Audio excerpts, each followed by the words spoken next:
To be honest, I played this event. Last 3 games I played like a dog, yeah. I'm just happy we won. So, listen, I walk on water, these might walk on something above water, you know what I mean? So it's insane playing against FPX. It feels like you have 2 defensive sides, like each map. the thing is as well, we have so many comps on so many different maps that we haven't shown. Obviously, like we haven't shown all of what we have, but I just love the fact that we're looking at the intro video. We have 3 different names, you know, the usual suspects, but now it's just me, right? So now it's me, Van Sil, your host today for episode 111 for Valoranting. And along with me is Tanner Metro and Adam Kaplan. But before we introduce the other hosts that we have for today, I want to give a quick shout out to Twitch to be able to put the show together for us. Even though this is a free platform, I just love that Twitch is still forking out money for us to be able to put some good shows in together and continue to toss the money in for us. And for those that are actually listening to an audio broadcast or into the VODs later on, make sure that you guys can catch our live show on every Tuesday at 2 p.m. Eastern Standard Time on twitch.tv/DNPeak. So with that said, first off, let's start with introductions. The one and only, the shittiest human, but also the best in my heart, Kaplan. You had a long vacation. Now you're back on the show. Welcome back. I want to know how you're doing today. Feeling good. Feeling great. Feeling really welcome, especially with that SSG beanie you got on there, Vince. You know, Awesome. in remembrance of the fallen. And then Tanner on the other end here, you've been carrying me most lately into some Apex Legends games, but now you're carrying me on the show. So welcome. How are you doing today? Yeah, I thought the shittiest. I didn't know where the shittiest human being was going. I thought maybe that comes my way and that we had some beef that we had to squash here live on air. Cap, not that I'm glad that it went to you, but I'm glad that it didn't come to me. But yeah, I'm super stoked to be here. You know, we got to else, right? We can't just live, breathe, sleep, eat Valorant. So, you know, sometimes Apex makes its way on through. At least no cap, no pun intended. Kaplan is actually one of the best people that I've actually ever met here in esports. But without further ado, let's go ahead and start our show, the show where we just talk about everything about Valorant. Of course, you know we're going to be talking a lot about the Masters Copenhagen today. And starting things off is we want to talk about the PRX versus OpTic here on Bind, where PRX seems to be the unstoppable force going into APAC and then into Masters, but got thrashed here by OpTic on this very map. For me, I personally think maybe it's because they didn't have that Yoru into that composition that allowed for them to, or for OpTic to win. But starting things off with you, Kaplan, what's your thoughts looking at this matchup now that we've seen OpTic, you know, beat PRX on this map? Yeah, I was a little surprised. I really like the bind comp that PRX rocks. I love the fade. I think that Forsaken looks a little more exciting on other agents than Chamber. It's fun to see how wild he can get, but he does really well in Chamber too. I'm not trying to bash that. OpTic did win both pistols. That helps a lot, including that crazy frenzy from Crashies, right? Yeah, pretty sure that was this game. And I was definitely feeling it for OpTic here. There's just moments where PRX do some bold plays mid round, and OpTic shut him down, and that feels right in my brain as a coach, but fun to watch. You know, my heart sometimes roots for PRX, and for sure, because even if you look at OpTic or even how FPX played versus PRX on this very map, which we'll talk about that matchup a little bit later, it seems as you see from these B-rolls that OpTic has played a lot of like defaults towards the back spawn, playing very passively, knowing that PRX would often go for these trap plays and are able to punish PRX on that one. But again, this is on a PRX that came out with a different composition. And Tanner, to bring this question over to you, when you look at this matchup on Bind, like it almost seems like we had 3 teams that were unstoppable on this map. OpTic, of course, since Iceland into this stage, with a few exceptions during the stages in North America against EG and who was the other team, like the Guard or something, whatever, I can't remember. But then after that, you have Fnatic, that's been the unstoppable team on Bind as well, and then PRX over at APAC. What do you think that maybe OpTic did better that shows that they're better on this map versus, for example, a Fnatic that seems to be unstoppable on this map in the past? I think you actually touched on it, saying just the way that OpTic kind of played to receive PRX. That is like the thing that I thought the most. It was kind of few and far between in way of like pace changes. I think there was like a round 4 timeout, and then into round 5, that's when OpTic was like aggressive. But they so 2 things outside of receiving, like on the defensive side of things. So welcome back. This was a fun surprise. We were supposed to get the cut down, but it's all good. So we just talked about the bind performances here for PaperX and OpTic, and we'll have plenty of chances to talk about PaperX and more of bind because we will have a preview between PaperX and FPX later on into the grand final. So let's actually move along the show and get into segment number 2, which is actually talking about Suygetsu's performance, because this was actually a very fun storyline for FPX as a whole, where they had to play the group stages with a sub, being Cider from Alliance, which definitely, made a huge impact within the team. I don't think they would have made it to the grand finals without him. And then that big question is like, okay, Suygetsu, visa problems coming into the event. You had artists talking about, hey, if we actually have a full 5, we would definitely be a top 4 team, and look at them winning the whole thing in the fucking end. But I want to know your thoughts here, starting with you, Tanner, about Suygetsu's performances overall. What's your thoughts about seeing him play here? Yeah, so I thought this was really cool. If you couldn't tell by the huge Naruto painting in the background, I love the anime kind of redemption arcs, and that's exactly what Suygetsu had, right? Or even just like FPX as a whole, they have this kind of redemption arc of, they're struggling, they're in their slums, they're the Deku's without powers, and then they get all for one. And or one for all, excuse me, and now they're just unstoppable force. And I think what's even more kind of cool about the storytelling about it is that it didn't just happen. Suygetsu didn't just sit down and start playing well. He had a rough series against Guild as kind of his first series back into it. But I thought that was cool that it's like one of those tune-up matches, right? You're in a probably one of the largest, if not the largest, kind of international event that you're playing in. You're getting pretty deep into it. And you get to play a team from your own region that you've played before, that you beat before. And then that was kind of just the start. That was the hyperbolic time chamber for Suygetsu. And then from there, again, just kind of insane. It was really cool to just kind of see how that story played out. Obviously, there's a lot more to talk about in way of gameplay itself. But yeah, like I said, I'm redemption arcs. I'm here for it. For sure. Kaplan, when we look about this roster, or when we look at this roster for FPX without thinking about Suygetsu, Artist probably has had the most impact so far, even is going to make a lot of players or people's top 20 lists if you're looking at his performances from Masters into now. Angel played phenomenal during the lower finals into the grand finals. You have Shao that's been the clutch master throughout the event overall. So do you think that if FPX didn't have Suygetsu come in for due to visa issues that continued on, would FPX would have made it that far, or did Suygetsu really make that difference? I think he made the difference. I love FPX. I think they're all great players. They have really interesting comps. Doom Bros seems amazing, but Suygetsu is absurd. This guy just went positive the entire tournament. I think it was game 1 against Fnatic. He dropped over 30, I think, on Killjoy. Yeah. I knew this guy was nuts during their main event because, spoiler, my team had cooked up, my analyst and I cooked up a bit of a Yoru breeze, and the players didn't quite believe in it. And then I saw FPX whipping out a Yoru on Breeze the first time, and I was like, look, guys, it's working, it's winning. This is evidence the idea was good. But Suygetsu kind of ruined it because the evidence didn't really work because he just smurfed on the entire server on Viper. He just destroyed everybody. For me, I'm sad Gambit M3 wasn't in the tournament, but he's like the Chronicle that didn't show up. They're so similar. He's not a super expressionate, emotional player. He just clicks everything on his screen and does his job, and he's incredibly good at it. And I definitely don't know if they could have won without him. He was definitely a bit voiced after some of those games, right? After beating Fnatic, he's waving over the poster and getting his attention and stuff. So I thought that was cool, but I thought that was also kind of him just coming into himself. This is a tournament for a lot of Valorant players, right? Not necessarily having played the Counter Strikes or the Overwatches, the Apex, and going to these lands. It's just really cool that not only, again, in way of the play style, Suygetsu is a star, but then also to really just feel comfortable hitting that 4K at the end to win the whole damn thing. That's just so cool. Nobody does that, right? In front of all those fans with all that pressure. Suygetsu really is just different, man. He really is.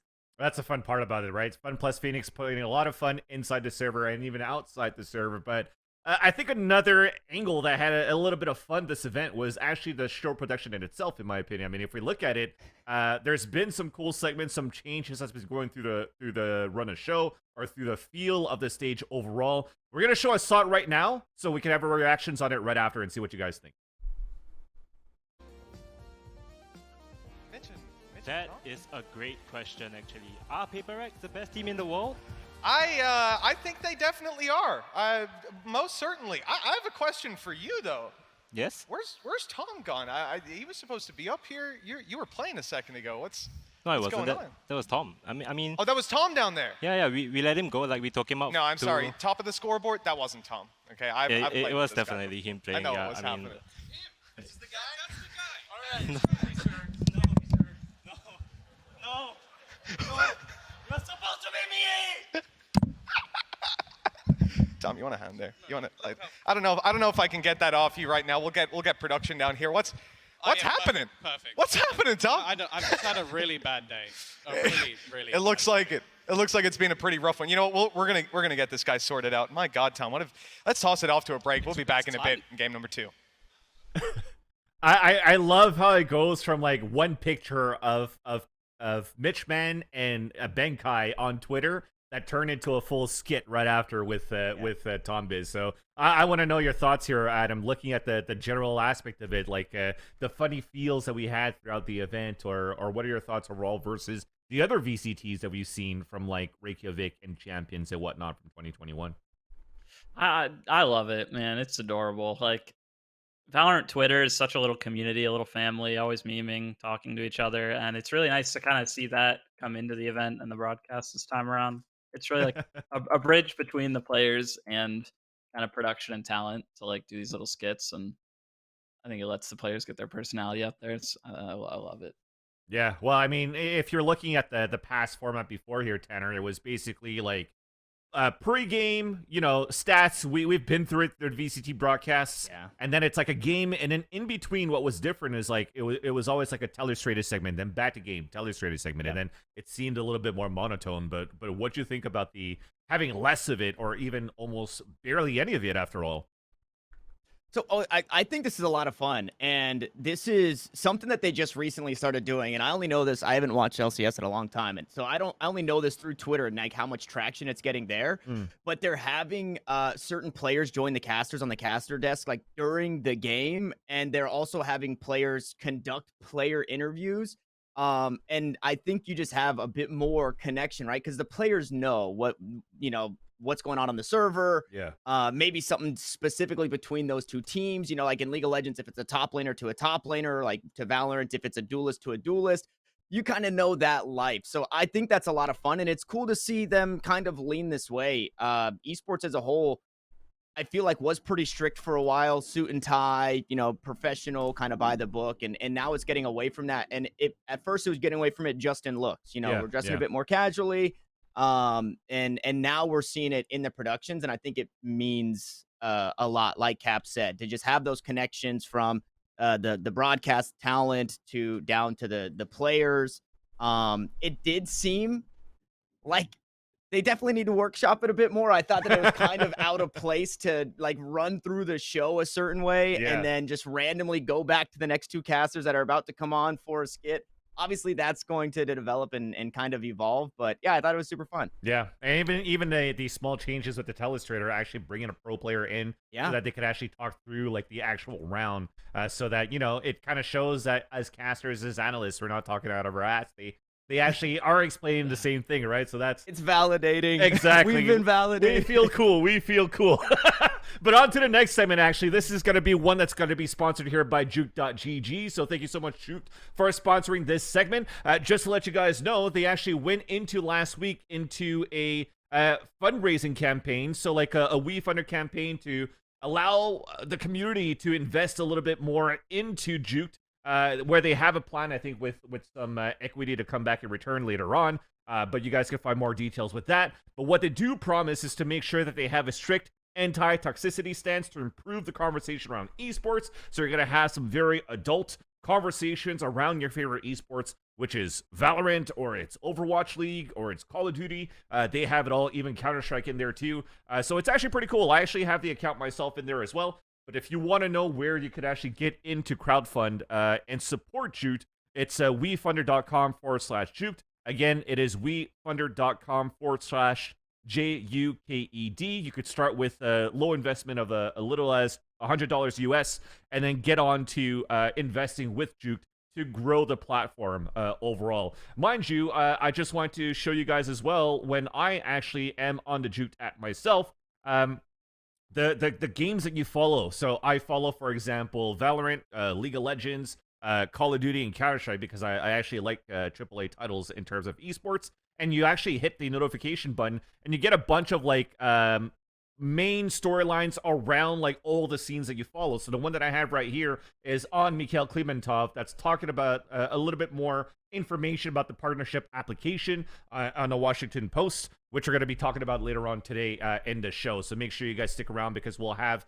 two people from the scene within Valorant to talk about the partnership program with Riot and how that's been going overall and how that ended, of course. So big thanks to Juke.gg for sponsoring this next segment, which is going to be talking about the clutch player of the event. I want to know you guys' thoughts. Who do you think is the best MVP in terms of clutches in this entire event? That's a Cab question for sure. I'm gonna let Cab take that one. I'm like surface level compared, man. You guys really set me up for this one. Obviously, I think the numbers in way of the top three: Mindfreak, Forsaken, Xiao. Enzo not up here, but did have some. So kind of our what is it called? Our honorable mention to Enzo because of kind of the level of the clutches that they had. But Xiao, I think, stands out to me the most, although a little bit lower, right? 25%, but he's done it the most and has. I mean, 83 before going to the grand finals. There's a lot of clutch situations that you have to go through. But also very impressed just by kind of the overall play again. I think there's maybe one or two series where he's not top of the leaderboards for his team. So it's not just clutching, it's just fragging in general. Mm-hmm. What about you, Adam? Who's your clutch player of the event here? Okay, not to stray from the narrative, but big fan of the Enzo honorable mention. If I could pick him, of course, he was absolutely insane. Oh my god, the clutches he got and the moments he got them in was absurd. Although looking at that stats screenshot, I gotta say, Mindfreak has a really impressive clutch percent, especially as a controller player. You pretty much never get an ability that just gives you your clutch for free, whatsoever. It's pretty much it's hard earned every time. So for sure. If you look at those different play styles, right? Because now looking at the top three, Xiao, for example, playing a Fade, a Sky, a Silver, or whatnot, sometimes he'll have that free ability to try to scan somebody out. But there's been some good situations where it's just in terms of like, I think there was one of them. You saw this 2 versus 1 on Haven, where we currently see in our replays here too, is that knowing where the ice walls were, he was able to isolate 2 different 1v1s, so you're able to clutch a 2 versus 1. Mindfreak did the same thing in certain situations as well. Even though his percentage is higher versus Xiao, he actually even had less rounds played overall, because if you think about FPX, they played a game pretty much almost every single day, aside from like a 3-day break. Like these guys were on fire, and they had to fire all cylinders, no cap, right? And it was really all of them that was actually able to play quite well, and Xiao was one of those prominent players that helped FPX continue to push over that finish line. But I do agree with you, Kaplan. The honorable mention of Enzo in a 3v1 on Bind. You can't go through talking about clutches without talking about that one. That shit was sick, and he had some great moments as well against even FPX themselves on the first map. Where if it wasn't for him, probably that game would have been in favor of Fnatic, right? So, big honorable mention here for Enzo, and thanks again, Juke.gg, for sponsoring this segment. So let's go into the next segment now, where I'm glad that we have you actually on the show, Kaplan, because it goes back into like the coaching, the preparation, the mental. I mean, if you're looking at your face right now, it seems like you finally got some sleep, right? And I think Doombros is one of those guys where he didn't have too much sleep to go through the whole event here for Masters Copenhagen. So first off, before we talk about Doom Bros, let's go ahead and watch the post-championship interview and see what he had to say.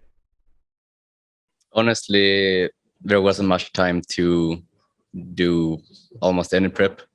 I think the what happened was we came home maybe at 12, and then I actually went to sleep pretty early because PaperX is a team that like to switch up. They are pretty unpredictable, and it's more about macro strategical things more than details, at least in my mind. So, and then at 12 we came here to the venue, and I watched. We did the veto. I watched some of the matches. Angel watched some of the matches, and we kind of combined that to a team. But obviously, the deeper you go into the best of 5, the less scouting and ideas there is, and it's more about like improvisation and adapting on the fly. So, yeah, obviously it wasn't the best, I think, for this final, but it couldn't be because you only have like a couple of hours to prepare. So, but I still think I did a good job, and Angel did a good job, and we managed to pull it off. So.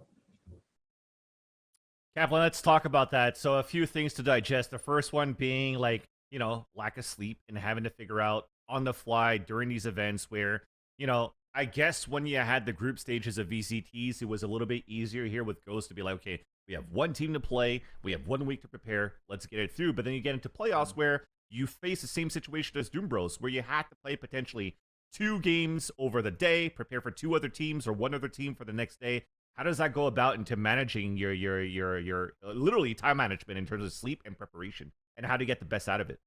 Yeah, I mean, the easy answer is you don't get much sleep in tournament settings. I have not been, you know, I've not competed on the same level Doom Bros is there, and I haven't been to a LAN like that. But you're right, main event's pretty relaxing. You have a whole week to, it's not relaxing, but you have a whole week to plan and prepare. Things like open qualifiers kind of remind me of what he's saying. Like, you don't know who you're playing sometimes until the next day. You wake up and you don't get much sleep, and you drink a lot of coffee, and you watch a lot of VODs to figure out, you know, how to be prepared against a certain team. And I could definitely relate there. I think it's really interesting what he's saying. Like, by the time you get to a grand final of Masters, you'd think teams have probably run out of surprise stuff in their playbook, right? They've used everything they have to get to that point. And PaperX is the kind of team that, like, maybe they haven't prepared another comp much, but they're still willing to just whip it out in grand finals. And, you know, I applaud his honesty that how much prep can you really do for a team like that? Yeah. Especially as a coach, you know, if you know exactly what you're going to play, you can drill your players on everything you've prepped for. But if there's like 3 comps they might play, maybe as a coach and an analyst, you'll prep for that so that, you know, when you get into that game, you have notes ready, you know what to say during timeouts, you can kind of keep track of the game. But you're not going to drill your players on a Breeze comp that's like the 3rd most likely one PRX would run, because you're just going to information overload your players, and it's so unlikely they'd even play it. So, you know, there's not a lot you can do at that point. Yeah, it's important for that too. And I think another thing to think about as well as like a coaching position or even analyst position later on, if you're, you know, for the ones that are getting ready to watch LCQ, getting ready to prep for LCQ too, is Doom Bros mentioned, like, the morning of, we tried to watch some VODs on what potential maps we could play against PRX, and then we just tried to come up with stuff on the fly.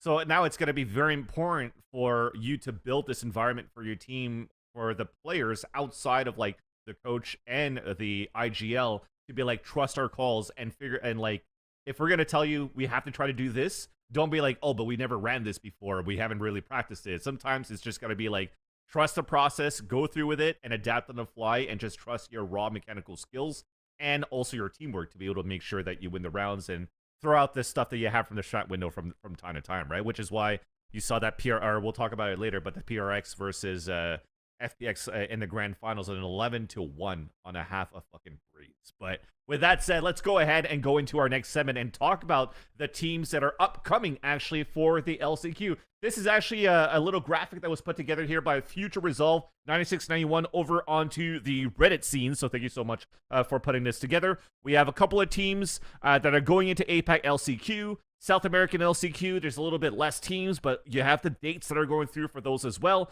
And then all the other ones happening for the other regions too, including EMEA, NA, and East Asia. This is going to be very, very fun because it seems as though there's going to be a lot of Valorant to watch from like a 24-hour schedule throughout all of these weekends. Yeah. So I just want to know, Tanner, with you, what's the region that you're looking forward to the most? I mean, I feel like If you're not saying NA, then you're just wrong. But that's more of like a clout thing, right? And Yeah. I also think that North America, there's a lot of stuff going on, right? Where we have every single one of those teams in the last chance qualifier. Not that it's not necessarily the same kind of for the other regions, but anybody could do it. Evil Geniuses and now Shopify rather are teams that kind of just came out of nowhere and started upsetting teams. And you got the 100 Thieves who look like if you just keep giving them more time, they're just going to keep getting more kind of fleshed out and better. Obviously the Sentinels clout is cool. I was kind of looking at thinking of like EMEA, obviously you've got the top teams there too, so you're gonna have some good matchups. South America seem kind of like it should be Crew. I think everybody assumes it to be Crew. And I was looking at the East Asia, Crazy Raccoons Northception. They get their rematch, and Yeah. I like redemption arcs. For sure. Adam, what's your region to look out for here with all the LCQs that we have coming up? I mean, I'm so biased, but I'm pumped to watch the NALCQ. I mean, I'm gonna be bitter the whole time because I wish we were in it. But like, who can't be excited about seeing Sentinels in LCQ? I'm pumped to see what Shroud can do. Very curious. Yeah, exactly. That would be so awesome. I mean, if you're looking at it too, there's a bunch of teams that have redemption arc, including the Guard themselves, that are looking to have a little bit of a better showing than what we had in the past in Stage 2. For me personally, I think it's East Asia. I love not only to see the Japanese scene, but also what we have coming out of China. So is Edward Gaming and Cone, what are they going to be pulling out here? Are they playing through a VPN once again, or how is that going to look? Do we have a Chinese team at Champions? That'll be fucking awesome to watch as well, and bring a new type of playstyle potentially into the Champions scene, right? So that'll be a fun thing and to keep an eye out for. But moving on here, let's talk about the next segment, which is going to be the PRX composition here on Breeze. Super fun, super intriguing. I think in the past, Kaplan, you've been a fond fan of Breach, for example, on Ascent and on Haven, but we're looking back in the days where Breach had 3 flashes, and the flashes were like almost instant. But you're looking at this comp in itself, and everybody went with a big what the fuck. And I want to know your thoughts on the composition. And little gaps maybe that you've seen from PRX with this comp, or positive things out of this comp too. Yeah, I mean, I think it's a very send it comp for sure. Matches up well against no KO. Like when defense doesn't have the molly or the knife to stop a rush off rip, it's pretty good for PRX. I really like the idea of Yoru and Neon together. Like Yoru just has all these little TPs back sight. Throwing those in with Neon getting out with him, it's definitely something that could work well. You just start attack, you cheese out a really good half. But doing it against FPX, who've played plenty of Yoru on Breeze, is a bit bold. And yeah, I just don't really get the Breach. I don't think you need stuns. I don't think his flash is very good on the map. I think there were better choices. Well, even for me, from what I've noticed from that game too, is that they were keeping Devi very outside of the map every time, right? So when you're playing pulse plants the way that that PRX were, is like full send it to a site, try to get most of the players out so that you can play lineups from the Fade, line up some of the Viper, and if your opponents finally made it into Spike, then you're still having a perfect opportunity to flash outside through the B main wall or the A main wall and peek through that, right, and try to fight from that. And when he actually did have a Rolling Thunder off a tap, or Rolling Thunder off a Cosmic Divide to isolate one portion of the map to be able to take over the B site. So the idea of it was there, but not having like a Sentinel in their composition allowed FPX to just rotate so quickly into the game, because as soon as you find out where that Yoru or that Neon is, you know they hit, as you mentioned here, Kaplan, is full send into that site, so you could already have really quick rotations and not allow PRX to really set up here on their post plans. But again, you had great moments from Xiao and Suygetsu just fragging out too on this map. But when you're looking at this, and I'm paraphrasing here, Angel is mentioning like he was not really impressed with PRX's Yoru. Like once you know that you have a Yoru in the comp, you could basically anti-strat that very easily. And I want to know, like, is that what you saw when you're watching this game here, Tanner? Yeah. So, to that comment made, I think, like Kaplan said, right, they play the Yoru themselves. So they kind of have a general idea, not just playing against it, but also doing it at what could be going on. And what I liked about, kind of the Yoru alone, it's a little stinky. It's not the best. A lot of the times you would like to have something layered on top of it to kind of help yourself out, so you're not just tossing out your own blind sides. And they did that, or well, they tried to do that. Like Cap said, right? If the Yoru's going out, he's TPing backside. You've got the neon in their face, and it's super fast. It's super fun. They also have all the rest of the utility, right? The cutting off the noise, right? Everybody's headphones don't work because Benkai does something cool with the fade.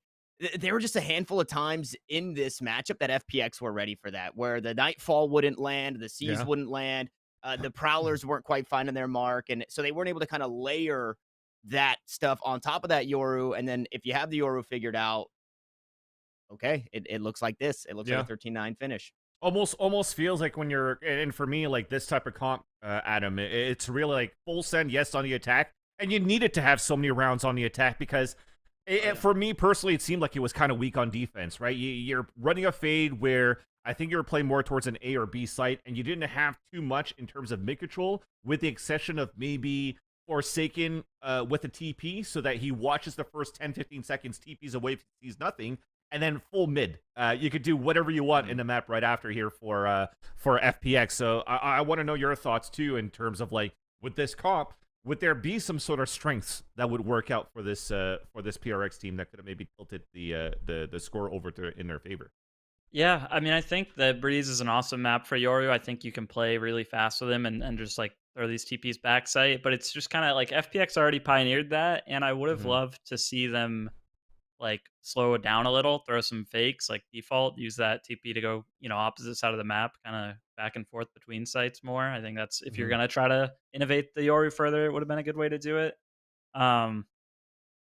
And other than that, yeah, I think it's tough. It's tough to get op presence going on defense. Like you said, it's harder to control mid. I think Fade's a really good looking agent on the map, but she's definitely attack sided. So yeah, definitely had to get more than, what did they get, 6 on attack? I think you're looking for more for sure with this comp. Yeah, you're right, because now you're talking about the ops, and op, guardian, and marshals are super important on this map, and they had an op on Devi playing a breach. Instead of like having anything, right? They don't have a chamber, they don't have a jet, so it's like you got to move it on somebody that doesn't that's not able to rotate as much. So it was definitely a composition, and you had to get more rounds here on the attack, and we'll see if they continue to pull that out. At least shout out to FPX. They said, look, if we're not gonna win, at least we'll make it entertaining, and it definitely made it entertaining on that map, right? So let's go ahead and talk about the Sentinels though, because we just previewed at least the teams that are going into NA for LCQ. And, both of you expressed joy and whimsiness out of being able to see Sentinels play during LCQ, which, by the way, now brings into like 2 new signups that we just saw here from Danny Val and also, or from Danny, of course, just Danny and Weltis. And let's go in and see a shot of Raucus actually introducing the 2 new additions. Raucus here. I'm happy to announce our new analyst. Some of you might remember him from subbing in last minute versus OpTic. Please give a warm welcome to Danny. Collect that frag. Danny! You've got to be kidding me! Danny the demon rips Victor out of the air, finds 3, and suddenly this round is winnable. I personally first met Danny in ranked, actually. He's a very, very talented player individually, but what I think everyone noticed the most about him was his capacity to retain information and create new things. He's a very individually smart player, and I think he's going to serve as a massive asset to this team. I think it might come to shock to some people that we have a player coming in for an analyst role, but I wouldn't look at it too much like that. I think individually he's a really smart person overall, and the way he applies his mind to the game is what I really valued. I think what Danny serves best for this team, and for me specifically, is that he's a high-level player and high-level mind and IQ. I could just bounce ideas off of, and we can create new things, just understanding the game from a top down. And I think he's really unique in that sense. I feel like he's going to add a ton of value to Sentinels. I'm super excited to see what we do in LCQ. I want to dig deeper into this comment that Rocker was mentioning before here, Tanner, because he says, hey, it might come to a surprise that we're bringing a player in as an analyst, but if we're looking at it, there's been a lot of players in the past that have become maybe analysts at this point. So what's your thoughts about that sentence coming out of Raucus? Yeah, there's a lot of players. I don't know which direction I have to look on my screen. Oh, it's gone. Well, I was going to look over at Cap. There's a lot of players who, yeah, they do kind of go on to be that head coach or that analyst. I think what, and we kind of talked about this a little bit, but I think what got Raucus a little tripped up and feeling kind of like that he had to justify, hey, we're also bringing Danny on as an analyst. is that they just grabbed Weltis, who has been kind of this VCT Twitter analyst giving free knowledge to everybody for so long. And now we got to pay for it. So exactly. But now they're like, okay, well, Danny's not quite the Weltist analyst. He's a player analyst. And I'm sure you're wondering why. And so it just felt like he kind of had to feel like he had to elaborate on that. But no, I think that makes a lot of sense. Shout out Danny. And I will say, I find it hard to believe that Raucus didn't know Danny when he was playing alongside Ninja on Time In. He said he met him in ranked, and maybe it was before then. But hey, I'm just saying, I think everybody knew Danny at that point. So shout out Danny. But yeah, really cool. Obviously, Danny's been working with them and now is, I guess, officially working with them. I think they brought on a couple of big minds. Obviously, Weltis being signed and what he's done to the scene. But yeah, shout outs Danny. Honestly, I think that's cool. Yeah, even then, Danny has, if I'm not mistaken, played with even T1 Academy or something like that. So he's had some experience, or maybe I'm thinking about T1 Kurt now at this point, but it doesn't matter. Danny is definitely one of those guys that that has made an impact, especially as a Sova when he was playing with Time In for sure. And that said, though, I'm like kind of like in between, because it almost feels like they're almost like a second version of 100 Thieves, where, you know, instead of like blowing up you blow up the roster, but you're actually bringing in analysts and big brains to actually help out Raucus to build up the strat. And then you have signings of like Shroud, for example, and to like bring the clout, and Shroud hasn't even really played an official into Sentinels or even in Valorant yet. So my thought, or my question to you here, Adam, is, are we actually being that serious with Sentinels right now? Because even the marketing stuff that are coming out on their socials, it's just all jokes. Continuing to like, are these guys a stream team? Or are these guys actually looking to win? What's your take on this? I think they're clever. They get people talking with that socials approach, right? Like they feed into the questions. They don't give you the answers. Here we are talking. I think the analyst staff is a sharp looking staff. I like Danny and Weltis a lot, and I think they're going to do really good work. And it looks good for them that they're, you know, bolstering the staff side of the team, especially with like the pressure the public's put on Sentinels getting a coach for so long and all of that. The Shroud pickup's bold. I have no comment. I think that pro Valorant, we're over 2 years in. It's a lot to catch up on pretty quick. But hey, boot camp, some analysts, like there's tools to help Shroudy out. That's it. They've already started in that, right? And now you could see this roster. I mean, quite honestly, you're looking at this roster. It looks pretty good. You have Dapper potentially going back into like a center role that could play a chamber and also play a Cypher.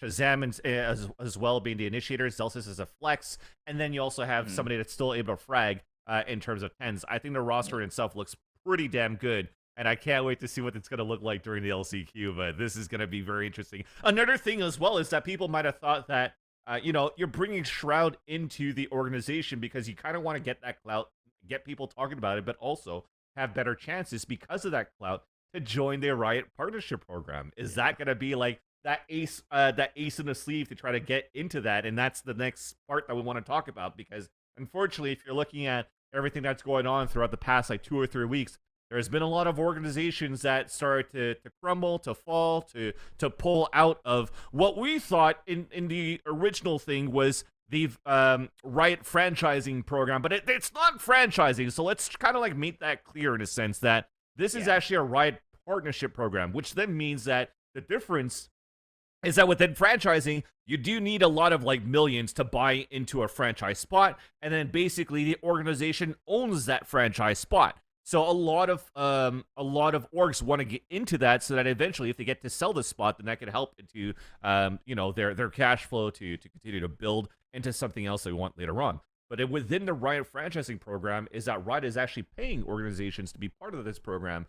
So maybe what they get in terms of a stipend is a little bit less, but at the same time, I guess, promising good things in the long run. But the important thing is that the organizations do not own these spots. So for me, as an assumption, it means that they then be potential relegations, what's going on here. But, you know, let's talk about it a little bit more. And I think, Kaplan, you've been, I don't know if you've been in the weeds of knowing what's been going on with Ghost Gaming as an organization or as a business standpoint, but have you had any conversations or know what's been going on here in terms of this partnership program between Ghost Gaming and Riot?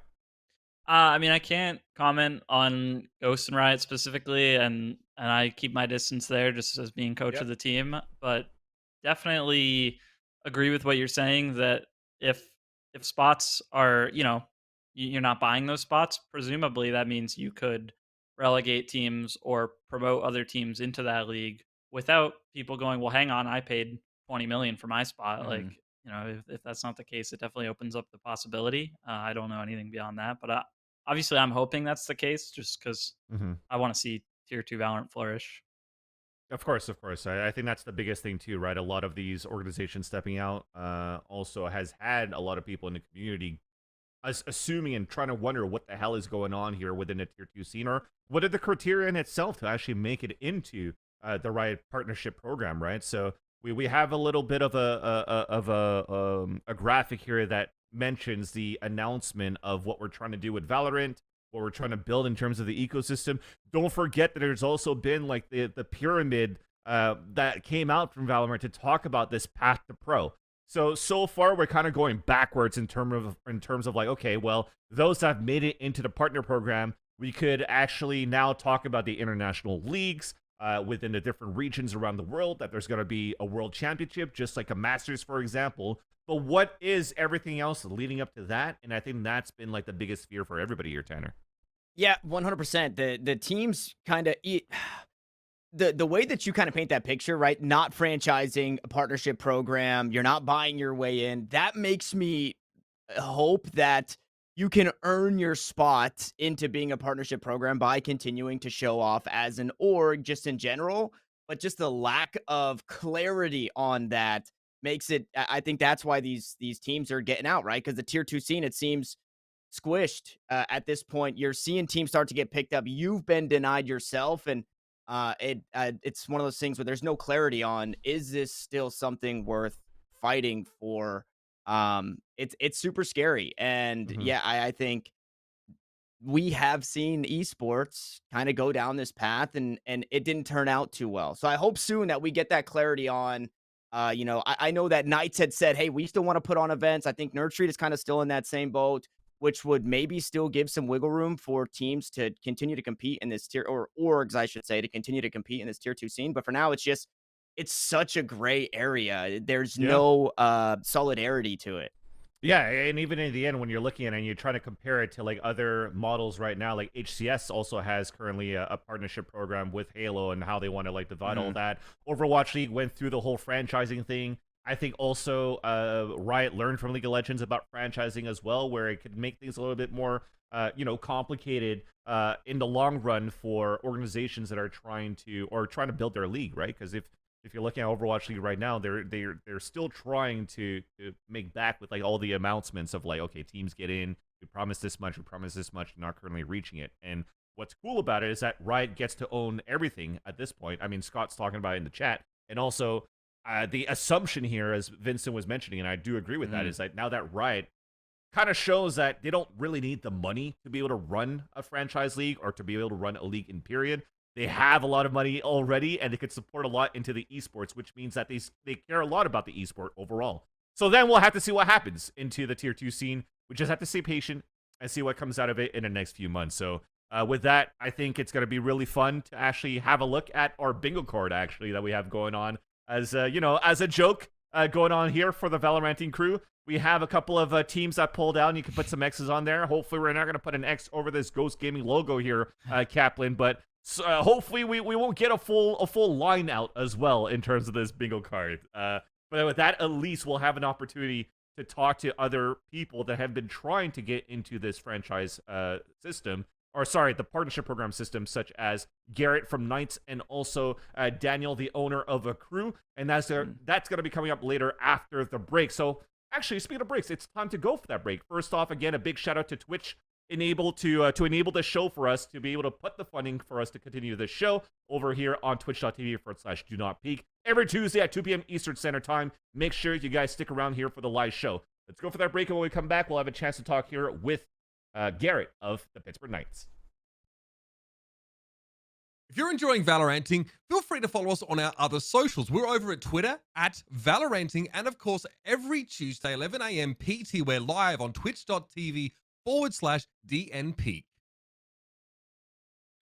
Welcome back, folks, to episode 111 of Valoranting, and I fucking lied. We're actually going into talking about the grand finals between PRX and FPX before we actually get to talk to Garrett and to Daniel. My apologies with that. So let's get into it right away because we only have Kaplan for a couple of more minutes here. He's got to go into practicing and continue the grind. So the no sleep is about to come back here, Kaplan. So let's actually introduce here the setup. First off, I got to say, the stage has been fucking awesome. Even if it has like a same look as what we saw from Champions and the past VCTs, to be able to see this with a live event and to be able to hear like the crowds coming out from PRX, the chants coming out for PRX, the chants coming out for FPX, it's been quite an experience. And I want to know you guys' thoughts, starting with you here, Kaplan, in terms of being able to see all this and hearing the crowd through your headphones.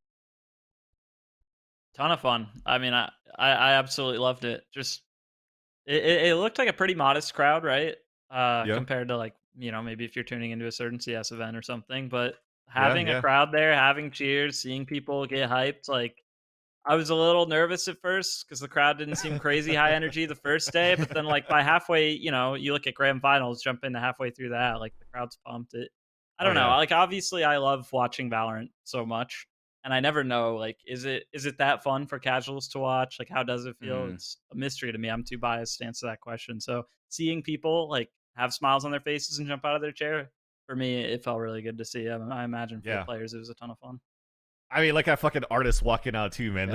And even when we see Benkai walking out on stage, cross-dressing was actually pretty fucking fun as well to be able to see that. So I loved it. I just loved the experience overall, even... yes, my biggest fear as well was looking at Copenhagen overall, right? It's like it's a CS town. Let's face it, right? Yeah.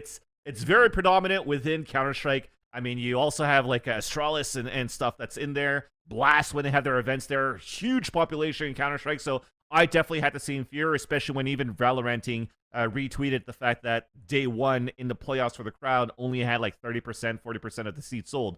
But after seeing a sold-out crowd, and the potential that we have within 1 month of ticket sales, it does kind of show that this could definitely be a spectator sport for arenas here, Tanner. Yeah, so to go to like the crowd, I feel the tickets kind of went on sale at an awkward time, right? I don't think people had like a whole lot of time and kind of advance to be able to pick up these tickets. And obviously, if they don't sell out, you always have time to buy them. But I thought, although the crowd did seem generally modest, not bad considering that we didn't have a whole lot of notice, right? We had like a general idea and then tickets go on sale. And so I thought it was cool. I love that, it's just another atmosphere for TSM chants. Because, we had some of those as well, although they didn't quite make it. When does TSM in fact play again? No, the crowd is awesome. And to kind of go back to your point about it looks pretty similar to what we've seen before. And we're kind of sticking to what the script is. I think the Masters events being kind of the same way and looking the same way is totally fine, even when we get our first crowd and stuff. I think once we get out to Istanbul and we go to Champions, that's where we see some crazy changes, maybe different trophy changes, stuff like that, because that is kind of that culminating event. So I'm hoping, and maybe I'm getting my hopes up, that it's really all out for that one. Yeah, hopefully we'll get a new track for Champions, right? I'd be down for another dive for you or something like that. That'd be fucking awesome. I mean, they've done it with League of Legends. They're doing it with Valorant now. So I think I'm going to love the hype that's going to continue out of the production, at least, of these shows and the stages. We all want to see Money in the Bank played live. That's what we want. We all want Money in the Bank played live. Yeah, I think people would start doing some badonkadonk shakes, just like Boaster in interviews with Golden Boy. But let's get actually into this matchup here in the grand finals between FPX and PRX. And the first off here, Kaplan, what the fuck? 11-1.5 for FPX on their defender side of Bind. What was going on here that PRX just didn't have anything going on? Because they came out with that Euro comp that everybody was happy to see this comp come out. Yeah, no, it's crazy. Like, I look at FPX's comp, you got a Sage in there, you got KO, who I really always look at as just, I mean, he's great, but he's a beast on defense. And then you see them get 11 on attack. Oh my gosh. Just insane. And I don't know. There was like a really fun pace of rounds. Like some of the rounds were, a lot of them were over in the first 40 seconds. Then you get some of these rounds where FPX is planting in like the last 12, 15 seconds. Yeah. And I liked seeing the KO, just even though I'm pretty sure Artist didn't have a crazy game on it, right? But Yeah. I think he's pretty sweet on bind. Some of the knives are pretty juicy. Yeah, I think we saw a lot from even Angel on this map. And sorry, I meant 11-1 on the attack, as you just mentioned here for FPX when they were playing their attacker half. And I think that's the reason why. I was thinking it was defense, because usually you have like 8 rounds, 9 rounds on defense. It's pretty standard. And then suddenly you see 11-1 on attack. And I think it came down to what, Doomrose was talking about before, where you do a little bit of VOD review and try to figure out how you're going to anti-strat as much as you can your opponent. Was Angel actually controlling showers so well. Him holding on like the right side of the doorway where the teleporter is onto showers and catching players off guard and winning those duels almost every single time to control showers has been a big part of actually FPX getting a lot of these rounds, like super patient, super slow rounds that they're known for here for FPX. And I think PRX had a bad time to find the timing out of that one. Even if PaperX had like Benkai on like 3 Rolling Thunders, they also weren't they weren't landing any single shot here, Tanner, because I saw Rolling Thunders come out, people are swinging out from the Rolling Thunder, and they're still losing against dazed players.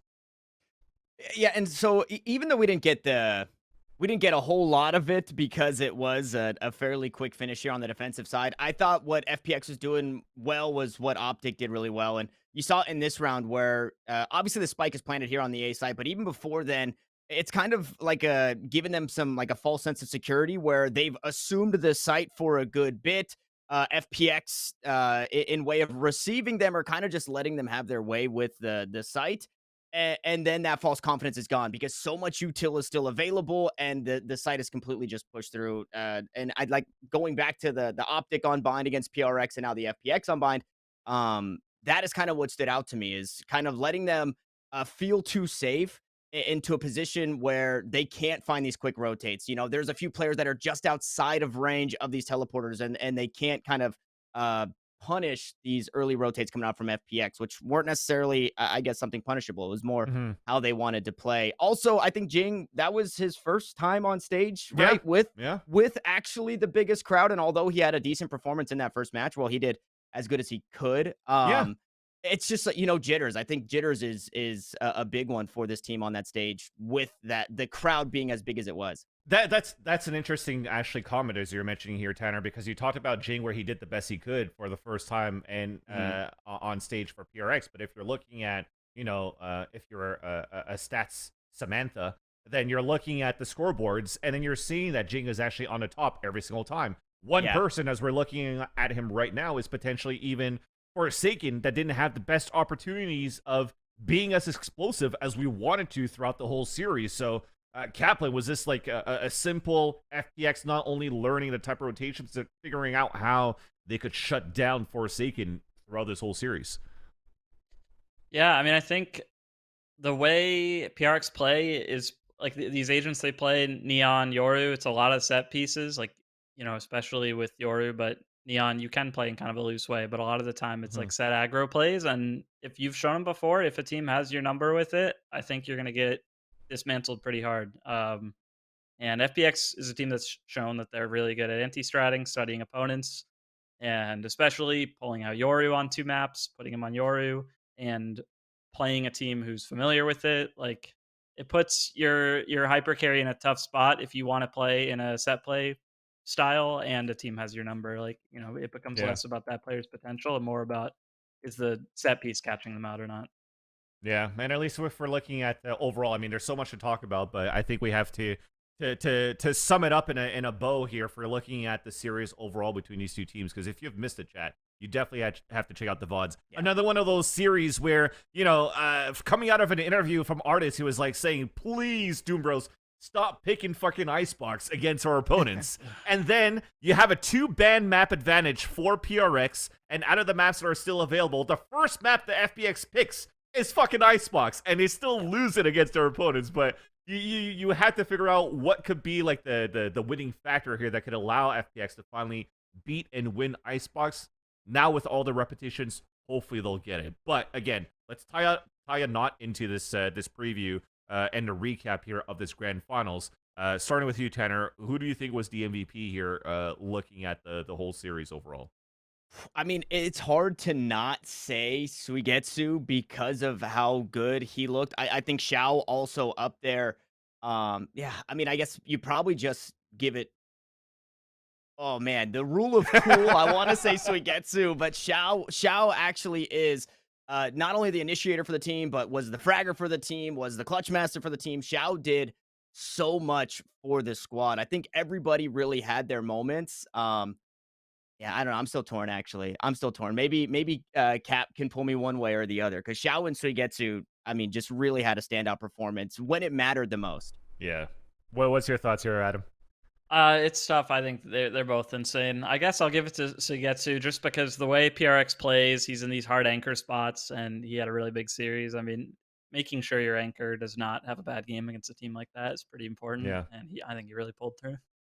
I mean, speaking about polls, you know, we have one right here. 11,000 people voted that it was going to be Suygetsu, but very split between Suygetsu and Xiao overall, and I think it makes sense. Even when Artis had a tremendous event overall, was a little bit more quiet into the grand finals, it came down to basically Suygetsu getting the first kill or a 3K into the round, and then into Xiao for clutching. I think that was like the best showing, and also the best recipe for success that you could have asked for FPX going into the grand finals, on top of Angel's mid-round calling throughout the grand finals and the event overall. But man, we're ending it on the dot, Elise, because I know you have to go here, Kaplan, but we're not done with the show. Once again, a big shout out and thanks to Twitch, because we're actually on the front page right now. So welcome to all the new viewers that are currently watching this from the front page. We're a weekly Valoranting show that talks about esports and also just regular news around Valorant. Make sure you check us out every single Tuesday at 2 p.m. Eastern Standard Time on twitch.tv/DNPeak.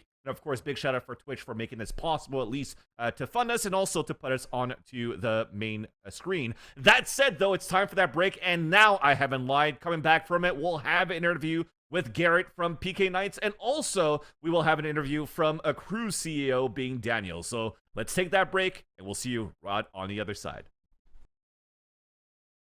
If you've enjoyed the show, please like and subscribe, and make sure you hit the bell for the future noties, but also comment below with what you'd like to see in our future shows. Folks, we'll come back here to episode number 111 here of Valoranting, and I just realized, I was like, okay, is Garrett now the general manager of the Pittsburgh Knights on the show with us, and is he gonna try to speak anonymously, because it's so dark in his Is my camera bad? What's going on here? This is literally new. Garrett, this is a new webcam, so I'm actually really annoyed right now. It's okay. I mean, it looks crisp. We could definitely see how Was I light supposed to it download is. a driver? Because I did not. No, I could actually see the leaves in the back, so it's actually a good camera. You do have that precision out of that, but I think what's missing is the camera and the lighting in front of you. So it's not the camera's fault. It's more on you being a noob of not knowing how lighting works. Camera no, I want to blame that on Pittsburgh in America, because I'm in an apartment that has no lighting. So literally, my whole apartment, I have 2 lamps from IKEA. Well, you should put that in front of your face, which is why Tanner's lit up. It's close as it could be. Like if I just did this, like come on, like, lean it over, lean it over on the desk close as safely. I can get. That's all. All right, chat. That didn't help either. Jesus. Garrett's blaming America for not enough lighting in his house, and he's a Canadian, by the way. So sorry. Yeah, we'll just put that in. Garrett, thanks so much for coming on the show, brother. But on the feed, it looks beautiful. It looks beautiful. On the feed, it looks nice. On the feed, it looks nice. But you're still dark. It's okay. I'll have to make you should have added a voice changer or something like that while you're on top of it. But Garrett, let's get into it. We don't have too much time with you because I know you have a really, really busy schedule. So once again, thank you so much for your time for hanging out with us here on Valoranting. And let's get right into it, man. Let's talk about the Pittsburgh Knight. Let's talk about Valorant with Pittsburgh Knight, your involvement with it, of course. And starting things off is asking what was Valorant like for you guys when it first came out? Because for me, when Valorant first came out, and I'm thinking about the Pittsburgh Knights, you were one of the first putting out like a tournament for during the beta days, and I was able to cast that for like a 14-hour day. So what intrigued Pittsburgh Knights?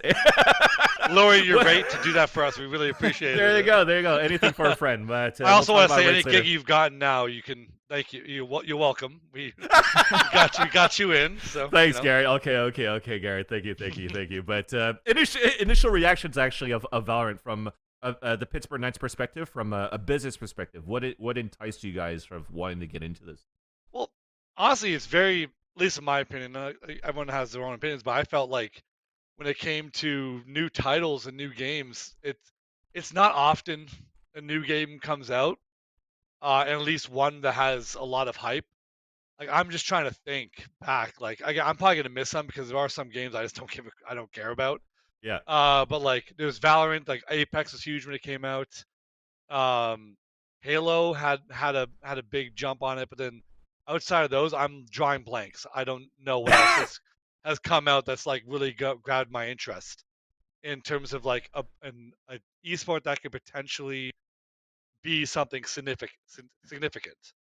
So that was the interest really, because obviously our background, like obviously myself, the owner, our events guy Jasper, like we all came from Counter-Strike. Counter-Strike's our baby. I mean, we love it. It's where everything started for us. So we saw another game come in that could, like, quote unquote, like, challenge Counter-Strike at the time, which no one thought would even be a possibility, because Counter-Strike just ran the show for what, over 2 decades. Of course. That it was interesting, and giving something new, something fresh to the genre was something that we were interested in, because obviously you had games like Overwatch, which like I just never could get into, but it has abilities, and like it made sense. But then bringing that to Counter Strike, I was like, oh, okay, well this is kind of different. So let's go with something new. So that got us in behind it, and we just kept a close eye on it and see, like, will this game live past its initial launch, which a lot of games, as we see in the past, can have a launch and it takes off and it's huge and everyone loves it, but then 4 months, 5 months, maybe a little less than a year, it just dies off, because it's like those games like Fall Guys and stuff like that. It comes out for a little bit, it's fun, and then it just, like, whatever. And then you come back once in a while when you're bored. And a lot of games that come out are like that, and it's very hard to find one that lasts a long time or has the potential. And so we kept a close eye on it. We thought maybe this could be one of those games that has a long-term future, especially behind a developer that has already seen success in other titles, and their plans of having, a fighting game. They have their card games. They have like all their visions of all the other titles they want to build. Like, this is something we want to monitor. So that was the reason why we got involved in the first place, and also want to build a relationship with Riot. So we just went with it. And then obviously it had a massive launch. Having people doing co-streaming of their event, and like it was just of their event, and also let's just call it this: COVID helped. Right. Everyone being at home is very, it was very convenient at the time for them. It's obviously terrible. I'm not saying COVID is convenient, but it definitely helped with the launch, because all the gamers at home and we needed something to do, and it was fun. Honestly, it came down to the game just being fun. We really did. We really did enjoy it. It was something new. Okay. Yeah, and also our boy, Volcano helped make it. So of course, like, of course. Anything he's involved in, I'm like, I'm listening. We were just talking about it overall, actually, before Garrett came on here, chat, is that because I was doing introductions with Tanner and with Garrett, and Garrett's a longtime friend of mine, because I used to cast Garrett when he was a pro Counter-Strike 1.6 player for Evil Geniuses, and also was a pro gamer for Counter-Strike Source in like 2006, 2007, 2008, during the Championship Gaming Series franchise. If you guys don't know about that, you don't want to know about it anymore. it was pretty shit. But that said, like, exactly. And Volcano, which is like the lead designer here for maps and levels here for Valorant, was also a pro Counter-Strike 1.6 player, and even 1.5 back then, and it was part of like Team 3D. And made cash in Counter-Strike. Exactly. If you actually wanted to become pro in some way, shape, or form in Counter-Strike back then, you were hoping to be part of Team 3D, because even their, tier 1 salaries doesn't match into like any of the tier 3 salaries that we currently get today in 2022. But it was nice aspirations for us boomers back then. So. Dude, we got a couple $100 back then. We felt we were gods. We're not flipping burgers. We got $100. I was a part. I think it was only 3 teams that got paid salary back in the day, and I was part of one of them. And my first checks were $900 a month, and that was like, you're a king at that point. I moved to Montreal. I completely left my city, got an apartment, had more than enough money. Like, it was that was the first time. So obviously things have completely changed. Where like if you offer someone that now, they're telling you to f off. Okay, so I'm gonna reel it back in. I say our, but your age is showing, and we gotta, Valorant is the game for the Zoomers, not the Boomers, and we want everybody to like us here. Exactly. The Knights, you guys are like one of very few teams who are kind of working, not only got into Valorant early, but then kind of picked up this academy team and have been kind of, working through 2 teams for a while. I believe now just the academy squad, but what is that, kind of how are those decisions made, right? Where you're not only investing into a main roster for some time, but now you're looking to pick up another roster. You're seeing these players, you're investing in an academy team. What was it about Valorant that kind of made you guys do that, and how were some of those decisions made to really, put a little extra into something? Well, I like to wing it, so half the time I make these decisions and there's no action. No, I'm kidding. Oh my god. It's I know, imagine if that was the case. Oh, no, we honestly it came down to we're a smaller org with strong backing. We were looking for the next title that we would want to invest in that we could see a potential future in with the Knights long term. And we've been, if you look through our history, we've been in a bunch of games and working with developers and their esports program and the truth is I'm not saying none of them are perfect. It's I would love to see one, but I don't even know what perfect looks like because it's so all over the place and we're still in this like developmental stage of esports in the first place that when like through our experience with these other games, we just noticed that a lot of them are just you know the cons are significantly like way higher than the pros. So we get out of them as soon as we can that we see it doesn't make sense. And then with Valorant, again, we saw a long-term future in terms of like we thought the game could be very successful in its own right on its own. And then we also we found a game that we believe, we started running events in, as you mentioned before, Alex, where Yeah. it was an interesting time because when COVID came out, every company was like, in tats of like what to do. And our first thought was, well, everyone's at home. We don't know how long this is going to last. Why don't we just improvise? And we're like, why don't we just shift to like becoming, a TO for a lot of games as well, on top of having teams and creators and so on, to basically another option of us to another thing we can bring to the table. So we're not just because we don't have the biggest following in terms of like Twitter or Instagram or whatever. So why don't we serve the community in other ways? So we started running events, and Valorant with events right off from the beginning was amazing. And as much as I love Counter Strike, if we run an event in Counter Strike we ran one for like I think it was $10,000. We barely had people signing up. So it's like because they're spoiled. They're spoiled in Counter Strike because they have all like you have ESC, you have the leagues, you have all the majors. There's a million events all the time. It's just there's so much going on that if you try to go in there and run some smaller events, you see people on Twitter struggling to find signups for it. It's so with Valorant it was just the fan base was incredible from the beginning, so we just kept rolling with it. And when we weren't planning on having a team at the beginning because, in the life cycle of a game, the first year is kind of like we like to watch normally and see like are they going to invest into it, like the developer, and see where they can go. Well, the Valorant, like we waited a little bit, like it was only like maybe 6 months, 8 months, and it was like then we decided to pick up a team and go for it. And then eventually we just decided that like, we're in a bunch of tier 2, tier 3 games.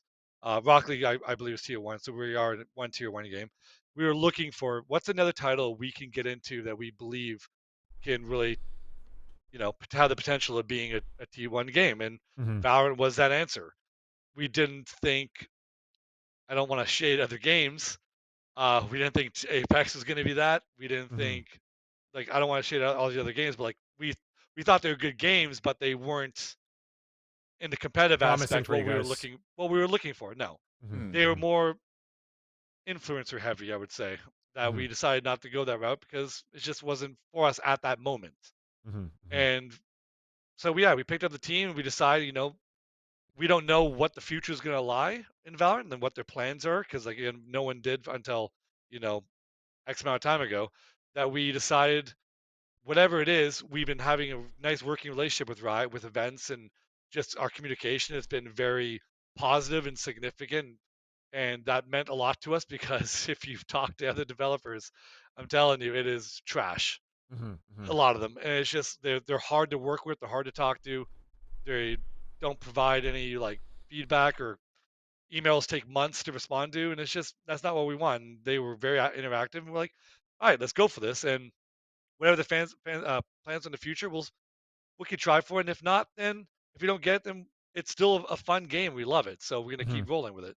So that's the reason why we started to invest more heavily into it, and we saw a future, and we need another tier 1 game to go for, and we believe that Valorant is on that path. Yeah. Okay, so then to summarize it a bit too is like it took you guys a little bit of time before you picked up a team. I'm assuming at this point when you picked up a team in November of like 2020 was probably after all the Ignition series. And I'm assuming when you're saying you have a lot of involvement with Riot was that you had conversations with Riot when you were starting to put these events together. So you kind of like put 2 and 2 together to say, okay, Ignition series, they're kind of big. There's a lot of teams. There's a lot of viewership. On top of that, there's good implication of Riot within the scene in itself when you even want to run these smaller tournaments. Is the way that I understand it. So then you see the future in that. You want to invest in that. Yeah, like honestly, it narrows down to it's as simple as communication. Yeah. Okay. If you communicate, or a lot of orgs will be willing to go and invest a lot more into the scene. But if you don't, then why am I bothering? Okay, so let's fast forward into this a bit now then, because now you have your team that came in together. I mean, you picked up a great roster. You've went through a couple of changes until you finally made the impact, and then the Knights made it into stage 1 of the VCTs going into the year. But then closing in towards the end of 2021, was there already some sort of like indication or inkling or conversation within Riot that a partnership program was coming in 2023? It wasn't. There was no words I would say that like saying that this is like XYZ is coming. It was just again it was the feeling of we know something's going to come down the future. We just didn't know what format, what it would look like, what it was, but we knew there was something, and we decided to invest more into our teams and try to make them as best we can and try to go for it. So that's what happened. So when we finalized our team, like we went through a period of probably 8 to 10 months where we very slowly and selectively picked our players over time because we weren't rushing the decisions. We wanted to find players that could potentially be long-term answers, and we've finalized a team in January basically.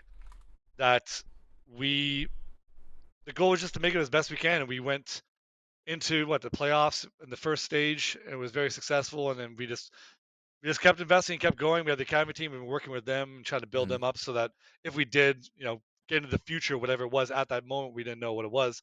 If we got into the future, that we had a healthy system to succeed in it and whatever they decide to go with. Okay. So I want to actually talk about that academy team outlook a little bit. Is that something? Obviously, I feel like, and maybe I'm the only one that does this, so I'm projecting. But comparing esports to traditional sports, right, where you kind of have like these farm leagues and you're bringing up these players versus exporting, which we see, or importing, excuse me, which we see a lot in esports. Was the idea for academy kind of almost solely or strictly leaning into, okay, well, it probably may well look like League of Legends in the future, where we have a main team in it, we have an academy team in it, so we want to have those? Or is that kind of an idea or an ideal that Knights have to say, we want to have this kind of homegrown talent, right? We want to bring players into our organization, work them up the way that we want, and then once they reach that level, we can pick them from our academy team and bring them into our main team? Was it kind of like a structural thing with partner program franchising, or is there like a lot of heart in the bringing players up type? It's a mixture because myself and James the owner, like again, we came from Counter-Strike, so one thing that we both had in common was he loved the the training of players and scouting and bringing them up and like to become better, and I did the same thing, but basically the Canadian version of it.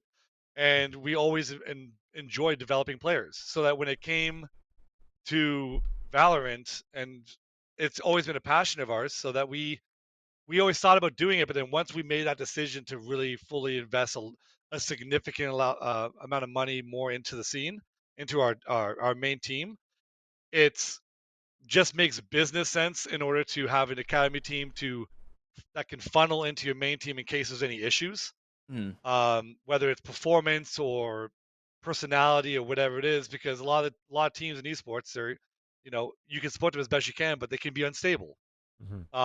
Unfortunately, a dark side of the business is there's a lot of poaching, and when teams come approach your players who want to pick them up, it causes rifts in the team. And we felt like, well, we should have an academy team where we're developing these players so that their goal is to be a pro player on a top team, so that they have the hunger and the thirst to want to grow, and that when they hit that point where they're ready, if there's a player that might be causing issues or not getting along with the team or performance, we have the option to. Oh, that's not updated, boys.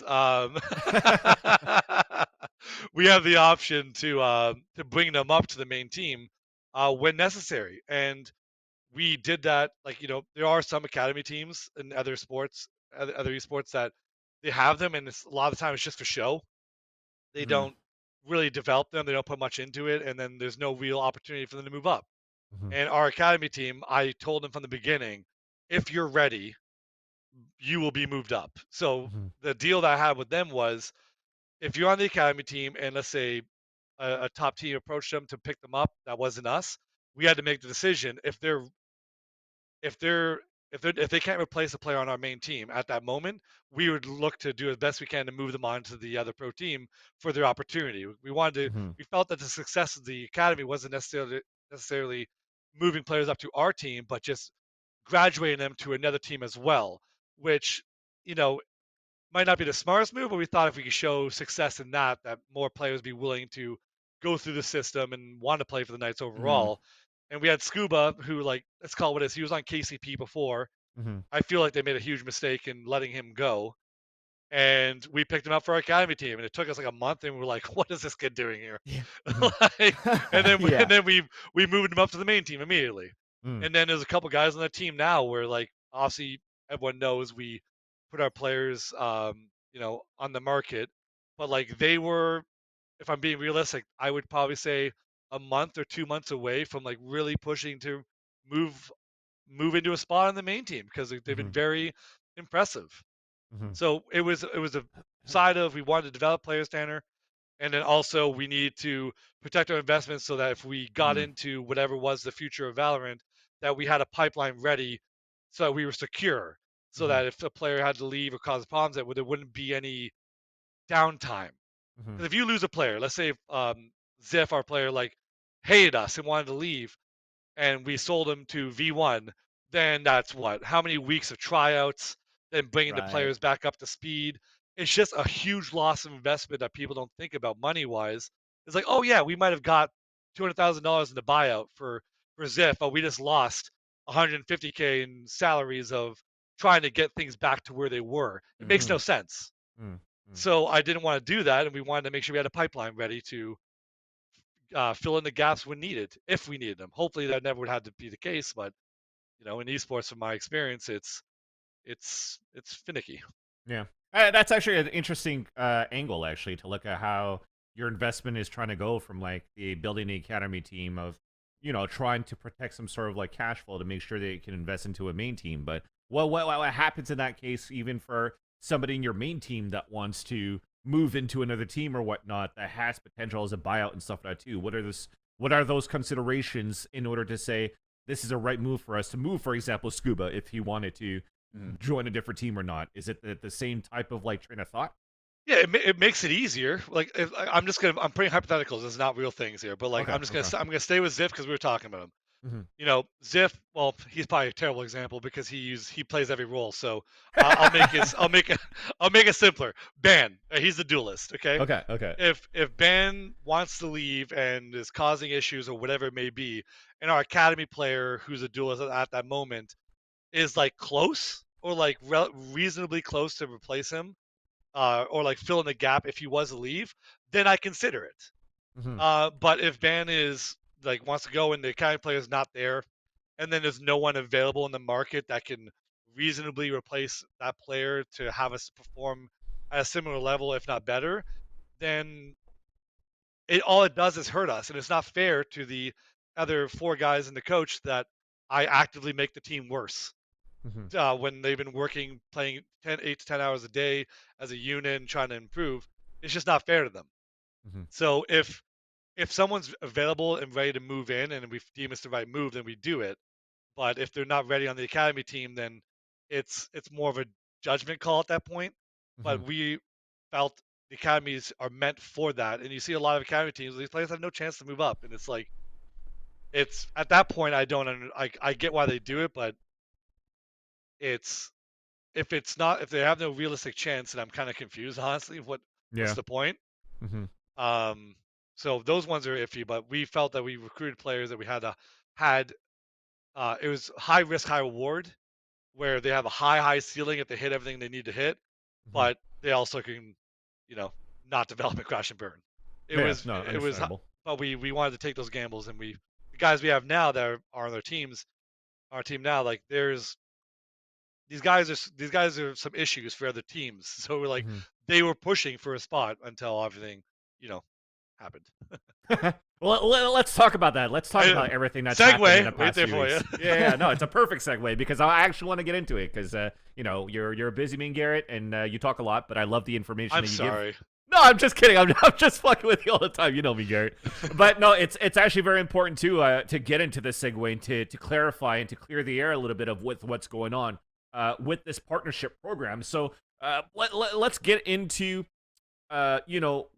painting a clear understanding of what's going on between the organizations applying here into this partnership program, the differences into what is offered by Riot in this program versus, let's say, franchising in Overwatch League.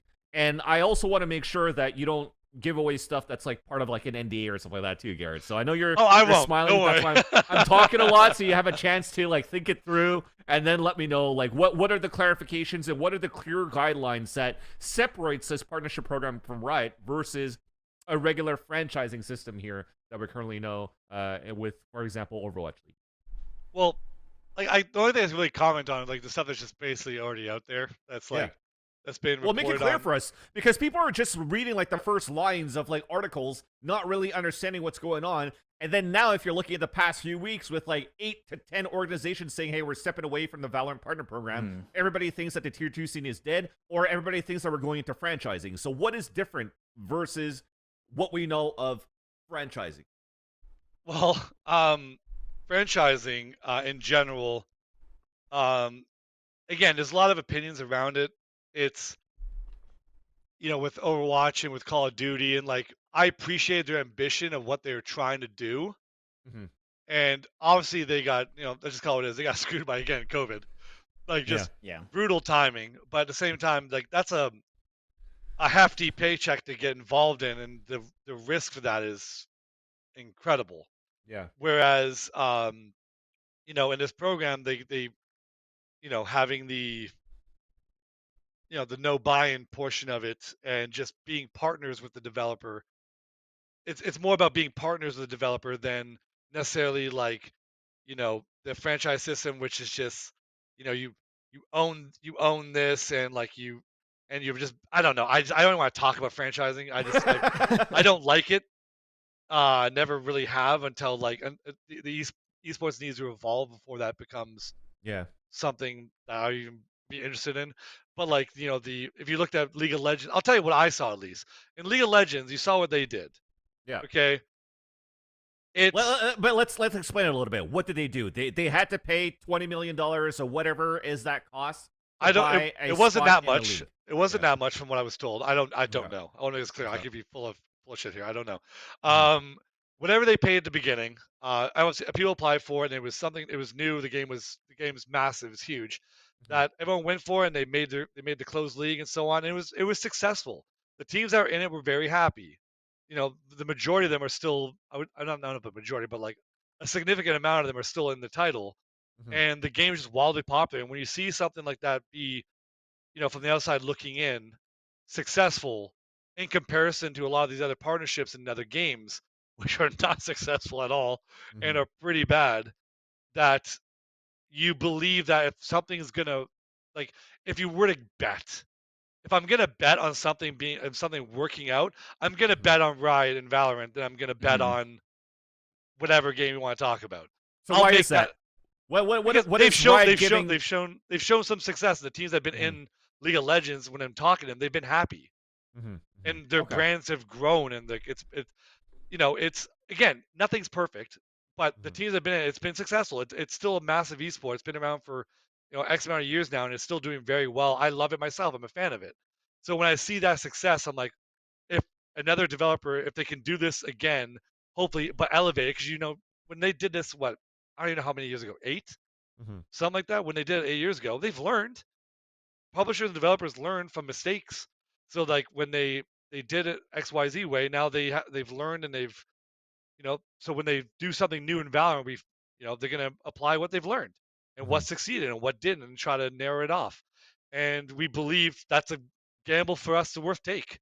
Whereas some developers that come in and they pitch you their idea, and you're like, this isn't gonna work. But you do it because the game has potential to be successful, but you're quicker to leave when you're like, all right, they don't know what they're doing. And then again, like I said before, the communication, everything about the game just seemed like if there was a bet to make on a game doing well and working with a publisher and a partnership, it would be them. So that's what we felt about it. And it's So did it look promising? So when you're absolutely. Okay, Absolutely. Okay. And then when you say about the tier 2 scene and so on, like obviously teams are leaving the game, and I can't speak on their intentions. Ours could change. I can say what I feel right now and what I know to be true at this moment, but business is business, and things can change at any moment. Where when it comes to Valorant, like we're not leaving. It's not like we're not leaving. Like we didn't invest all of our time in running events for the last almost 2 years. Maybe is it 2 years now? I don't even know. Yeah. 2020. We running were still events, casting beta stuff. So yeah, when we're running events for that long and supporting our team and the efforts we're putting into the game, we're not just going to up and leave it. We stayed in because we believe we like its future, where it's heading. Even if things didn't work out, we still want to see where this is going to go, and we're still going to invest in the community. So other orgs and stuff, they left when they didn't get in, which is their right. I have no issue with it. That's what they want to do. And how they left might have been a little iffy, some of them, but we believe to stay in the game. We believe in the game, and we're going to continue to run events. We're going to have our team. We're going to try to do like as best we can the level below the international league, whatever that format is going to be. We have no idea, obviously, like everyone else. But again, the relationship with the developer makes us believe that it's worth staying in. And obviously with the main team and what we had decided to do with them, we did have to be smart about some costs, and we're trying to find them the homes where they can be into the international league, because we want them to get there. But we had to make some unfortunate decisions and focus on the the quote unquote academy team now, and try to build them up to win the level below. Which you don't know what the details are in this level below yet. No, we don't. But if you see on Twitter the uproar and all that stuff, I believe, like obviously, like the way some people are handling it could be done better, but I believe the uproar actually might be potentially helping, because whatever plan they did have, they might be reconsidering it and make it better maybe. But there will be teams that will be staying, and then the other ones will be leaving because they it costs a lot of money to own a team, and a big part of that is because of certain organizations just ruining the ecosystem and how much they put into it, and the unrealistic expectations for some salaries in the scene, where it's just not sustainable. So some orgs had to leave and do what's best for them, or else they're going to go broke. So I don't blame them for leaving, but we are going to be we're going to be one of those teams to stay. I want to ask a question, but if your answer is not applicable, I can't or wait. NDA, then I'm coming back to you with another one. But are you able to speak to kind of any of the interactions about like with Knights and Riot and the partnership program, and It's pretty general as to what we know that they are looking for in teams that they're allowing into this partnership program. Are you able to kind of give us maybe a bit of clarity on what they are looking for? No, not that I won't answer that. There isn't clarity in that sense. Everyone has their beliefs on what they're looking for and what they would want, and we had our beliefs on what they were looking for, and we built our strategy around that. Whether we were right or wrong, that so be it. But like we went down our path, and we thought that was our best chance to, again, we didn't know about their partnership plans at all, like a year and a half ago. But we believe that when the time came for anything more significant, what is the value the Knights can bring to Valorant? And our idea of our value as a company was we want to fill the gaps that all the top organizations don't give a crap about, which is the tier 2 and tier 3 scene and the support overall of the game. Because most organizations, again, take it for whatever you want to call it, but like I call them Twitter orgs, where they have a team, they pay them, they tweet when the matches. That's it. Like that's the extent. And they don't really do anything for the actual scene. And we wanted to be, as corny as this may sound, this was not planned, like the org for the people. You know what I mean? Yeah. Where we're like, let's support the scene with more events, more accessible events for anyone to play in. And we wanted to be to lift up the tier 2, tier 3, tier 4 scene, whatever it is, to help give those players more access to playing events where they could aspire to want to become pros and climb the ladder and do whatever they need to do to become a top player in the game. And if we believe we did that, we support the scene with our teams that we're doing and everything else, that would give us the best chance to be in a future partnership, whatever it was when we went down that path. So that was our strategy behind it, and didn't work, but we still believe was our putting our best foot forward and trying to be something more than just an org that has a team. Yeah. Like, well, I think you guys are the people's org, for what it's worth. You Thank guys are the people's org for sure. Yeah. Oh. So that was the idea behind it, really. But we're gonna keep going down that route, and we've been doing events in other games as well. It's not just Valorant. We try to run events in titles we believe has a connection with us and where we believe that title can go through in the future. One of them being Rocket League. Rocket League is an amazing game. It's a tier 1 game by all metrics. And we believe, doing the same thing we're doing in Valorant and Rocket League is our plan. So we're going to support the scenes in other ways and other orgs don't, and try to fill in the gaps where these top organizations don't. Now, I still feel like I haven't got enough clarification of what we have between. No, but I think it's more of like, because we're all still running through assumptions, and I feel like with what you've been explaining so far of like what happens in a tier 2 scene, what's going in a partnership program, there's still assumptions going on from even the orgs applying so far as to what's going to be in store here for 2023. So, the main guideline or the main line that I see here when you're explaining this partnership program versus the franchising is that franchising, you have to pay X million or X amount of money to get into a franchise closed system. Now that you have a partnership program, you don't own anything in terms of potential like locked in equity with Riot in the partnership program. So do you think that at this point there's a possibility of like relegation and stuff like that too? So what would be like, if there is relegation, where let's say, for example, in a perfect world, you guys made it into the partnership program, or in 2023, suddenly, unfortunately, you don't have the best season, and you have a potential of being relegated down. Is this like even a gamble or an investment that you want to be a part of, knowing that you have potentially the possibility of getting demoted into a season? So do you want to be part of a partnership program, or do you prefer a franchising system as an org's perspective? That is a question that it's funny how that's flip-flopped like crazy in the last few years. Because, we went for Call of Duty's franchise back in the day, and we got to the finish line, and then we pulled out. And it's like at the moment, it seemed like clear as day, this is what you should do. Like, we've never had any ownership in anything, we should do this. And then thank God we didn't. and then then we've been a part of just partnerships where it's been very successful and very beneficial. And then we've been a part of another partnership where it's like a hybrid. So we've had experience with all of them. Mm-hmm. And the truth is, there's no perfect answer for any of it. It's I don't prefer one more than the other, Mm-hmm. but there's I guess the details of each one is what matters. Where if like if the franchise is a $35 million league to get into, that's a Yeah. huge con. Of course. That's a huge con. If the franchise league is 10 million, like I'll make something up for you. If we had if this Valorant partnership was a $10 million franchise, I'm making it up, and we like that's nothing. Of course, Mhm, we mhm. would do it in a heartbeat. Mhm. That's not a problem. That's not an issue. If they came to us with 40 million, you know, I Mhm. wouldn't.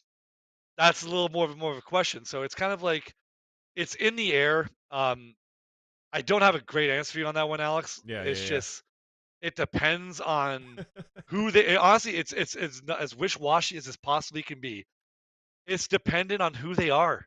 Yeah. It's like, what have they done in the past has been successful? Is there a past? And have they failed in the past? It's like, Yeah. and I'm honestly like going off a tangent now. I'm forgetting what your damn question was, Alex. So if you were, want to know like, more actually an details, org I'll trying to say get this. into it, Like, and you're trying yeah. to balance out like the franchising versus the partnership program, which one would you prefer? I guess in that sense, because a partnership program for me gives the impression that there might be a relegation, and people who actually get into franchising want to get into it because you guarantee exposure of the organization of the team for Oh, yeah. guaranteed X amount of years or whatever. Whereas if you're demoted, then you're going back into a system where potentially you get broadcasted once a week. You get broadcasted not at all because it's open qualifiers. Don't mind me. That was the That's what I'm beginning. saying, That was the right? beginning of Valorant. That was. So you see where I'm coming from. So then, Yeah, well, that was the hardest thing about being in Valorant in the beginning was the the fact that we didn't have a top team in the beginning, and like I believe it literally took us 6 months to be on, like we were in Yeah. one match on a stream on like Nerd Street's like C stream.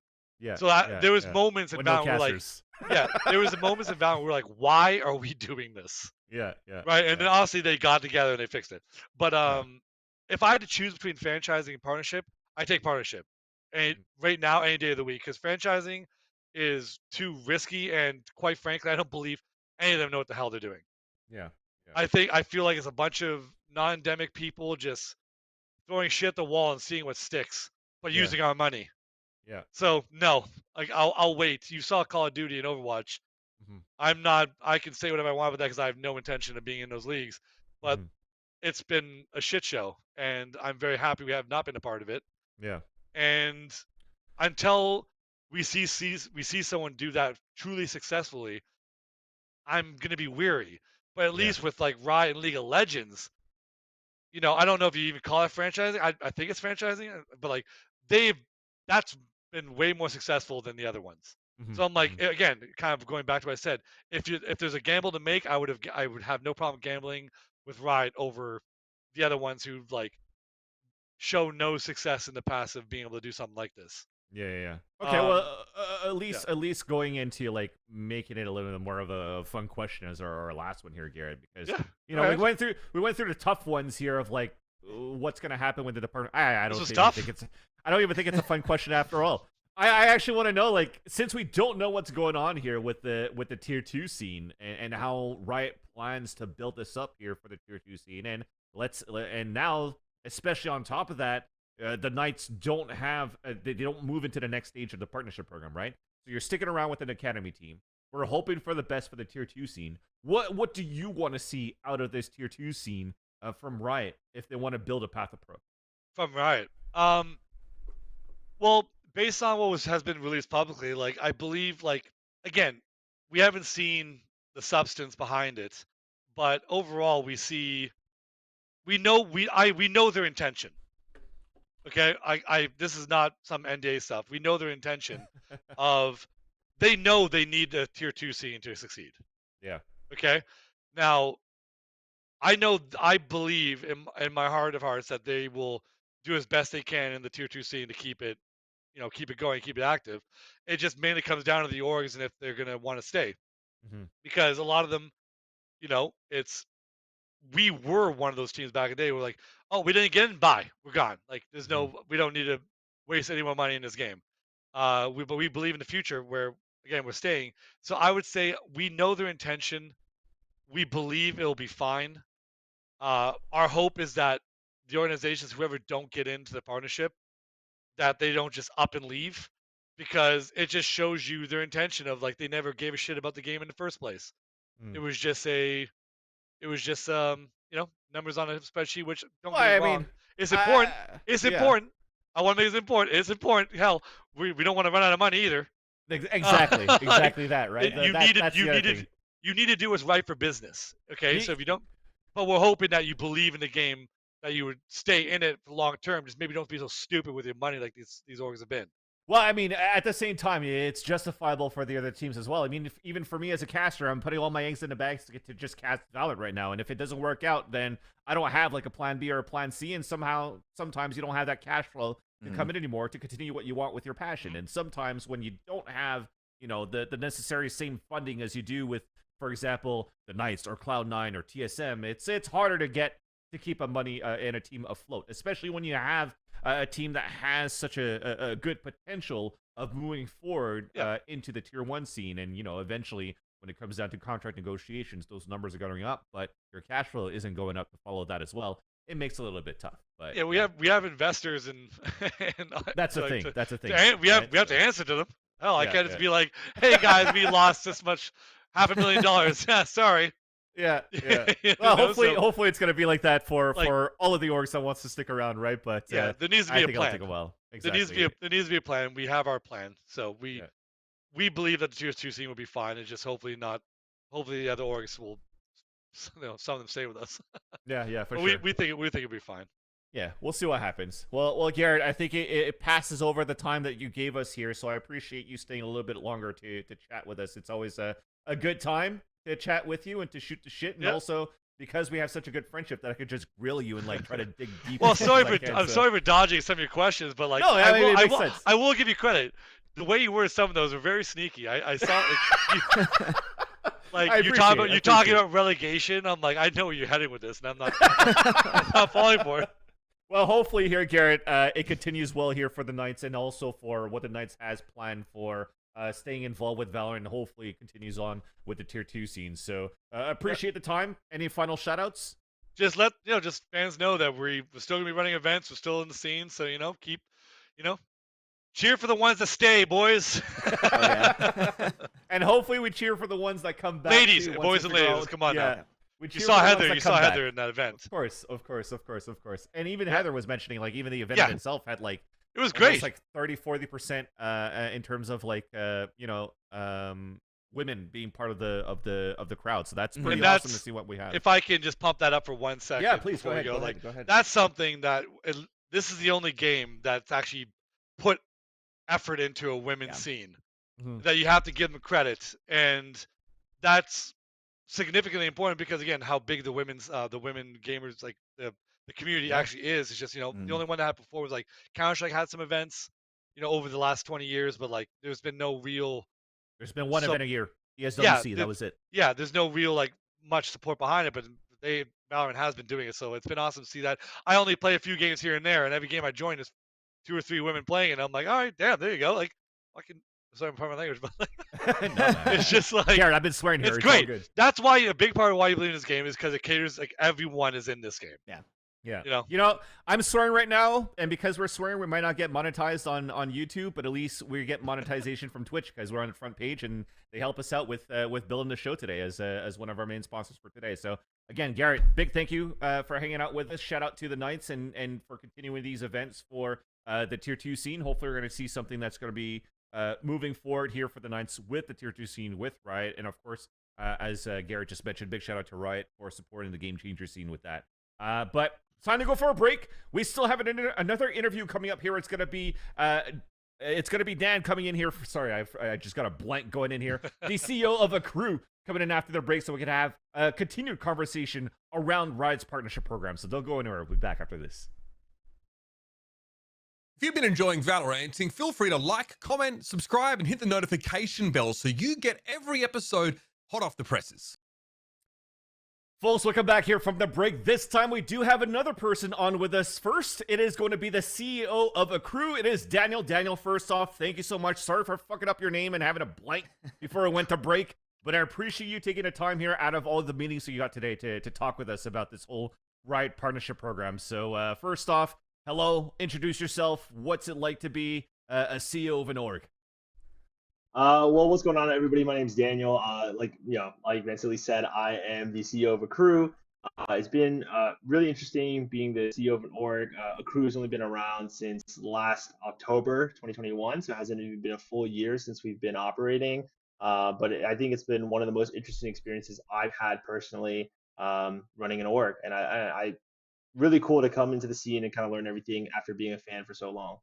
That's awesome, and I want to start this off, man, with what's it like, because so far every time we've had coaches, GMs, or whatnot, it's always like an org with like some sort of VC, so they're okay of operating under like losses and stuff like that too. But I think the opportunity that I have speaking with you today, or that we have speaking with today, is figuring out like starting from the ground up. So first off, why did you want to start an org with Akrew, and how do you start an org with a team like Akrew? Yeah, so I can the way to kind of really start that story off is how I got into gaming in general. So yeah, man. Back in 2020, and it's funny because I'm sure a lot of people here have seen us like get called the Animal Crossing org and things like that. And it's true. I mean, it is true. I wear it with pride, man. I have no shame being the Animal Crossing org. Back in 2020, I decided to make a website that helped you trade Animal Crossing items. So, basically eBay for Animal Crossing. And the site blew up. I posted it on TikTok and I got like 200,000 viewers within the first few hours. We went from something like 60 to 3 million users within the first month. Holy shit. Yeah, and so and then that carried on to just increase even more and more and more as the year went on and updates came out for Animal Crossing. At one point we were running like something like, I don't know, 20 million users a month or something. But yeah, so that kind of is what pushed me to go full time into gaming. Before this I worked at a bank, not very interesting. But then so then we expanded that platform. We support over 35 games today on a new platform called Tradery. It's kind of our bread and butter. But in 2021, towards the end, I was kind of thinking, it's great to be a third-party website platform. A lot of people do it. A lot of teams out there even have their own third-party platforms. But it's really hard to brand yourself. You're really at the beck and call of the games and their brands themselves. So I wanted something a little bit more that was our own, and esports was one of those options. And it's just funny that kind of around that time, one of the top users on our website, who is our GM now, decided to hit me up and joke like, hey, you should start an esports team. I think it'd be really cool. And I was like, all right, well, yeah, sure. Like, let's try it out. Like, let's see, what's the worst that can happen, And it's really funny because, with all the success with Akrew, we definitely were not expecting that. I'm not going to sit here and be like, oh, we've been around for less than a year and we're these prodigies in esports. No, like, it all kind of lined up. A lot of things lined up for it to happen. And like I said, really, really grateful for the experience. I thought it was really awesome. That's awesome. So now that I think about it too, because when I think about trying to start an org, you kind of need some like good amount of cash flow to start into it. And if people have been hearing about Akrew for the first time in 2021 in like those the VCT open qualifiers to try to make it to the main stage, it was still orgs that still had some sort of VC. So you guys, in terms of what you have as a platform of being the Animal Crossing platform, that was your main funding to support the team, or did you guys go outside of like your regular cash flow to try to find more investment in order to support a team? No, yeah, it's all from the main platform. So we're 100% bootstrapped as a company in general.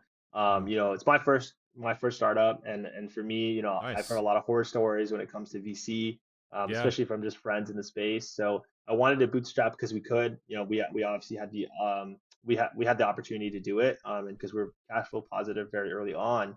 And a lot of people, I guess, don't know this, and I speak about it very openly, but I guess it's just not very well advertised. But I would say esports is only about like 20% of my time, maybe less. I spend 80 to 85% of my time working on the website, making sure that the money making machine is there so that we can do esports, right? So yeah, we still, and you mentioned, operating at a loss. We definitely still operate at a loss, but Yeah. for me, I really see the esports side of our business being kind of our marketing arm, right? It's just part of the marketing budget. So we're not afraid to take loss there. And I think that's one of the unique things about artwork in general is because like you said, you don't see a lot of orgs out there that have this kind of approach or kind of have quote unquote this luxury of being able to operate, without worrying about profits, because that way we can really truly focus on our competitive aspect, right? Like winning, practicing, and kind of the other aspects not to say they don't matter as much, but we have to worry about them less. Of course. And the interesting part, actually, I never heard about this, where in terms of like the downsides of VCs and stuff like that. I don't know if you're able to share some of like the horror stories that you heard about venture capitalism in terms of like investments into an org. What exactly are they looking for, and how does that add that extra stress into you guys running or wanting to run an org if you did have that VC funding? For sure. And I'm more speaking from the side of just tech in general and not esports orgs, but I'm sure it applies. It's the same thing, right? I would say from a tech perspective, of course, you're taking somebody else's money, so you have to take into their account their opinion, profits. their decision making. If they want you to do something, you kind of have to do it. I mean, there's a lot of people with the opinion out there that you take their money, you don't have to do it, but there's that pressure, right? I mean, of course, you're taking a huge sum of money from somebody. You kind of owe them something, right?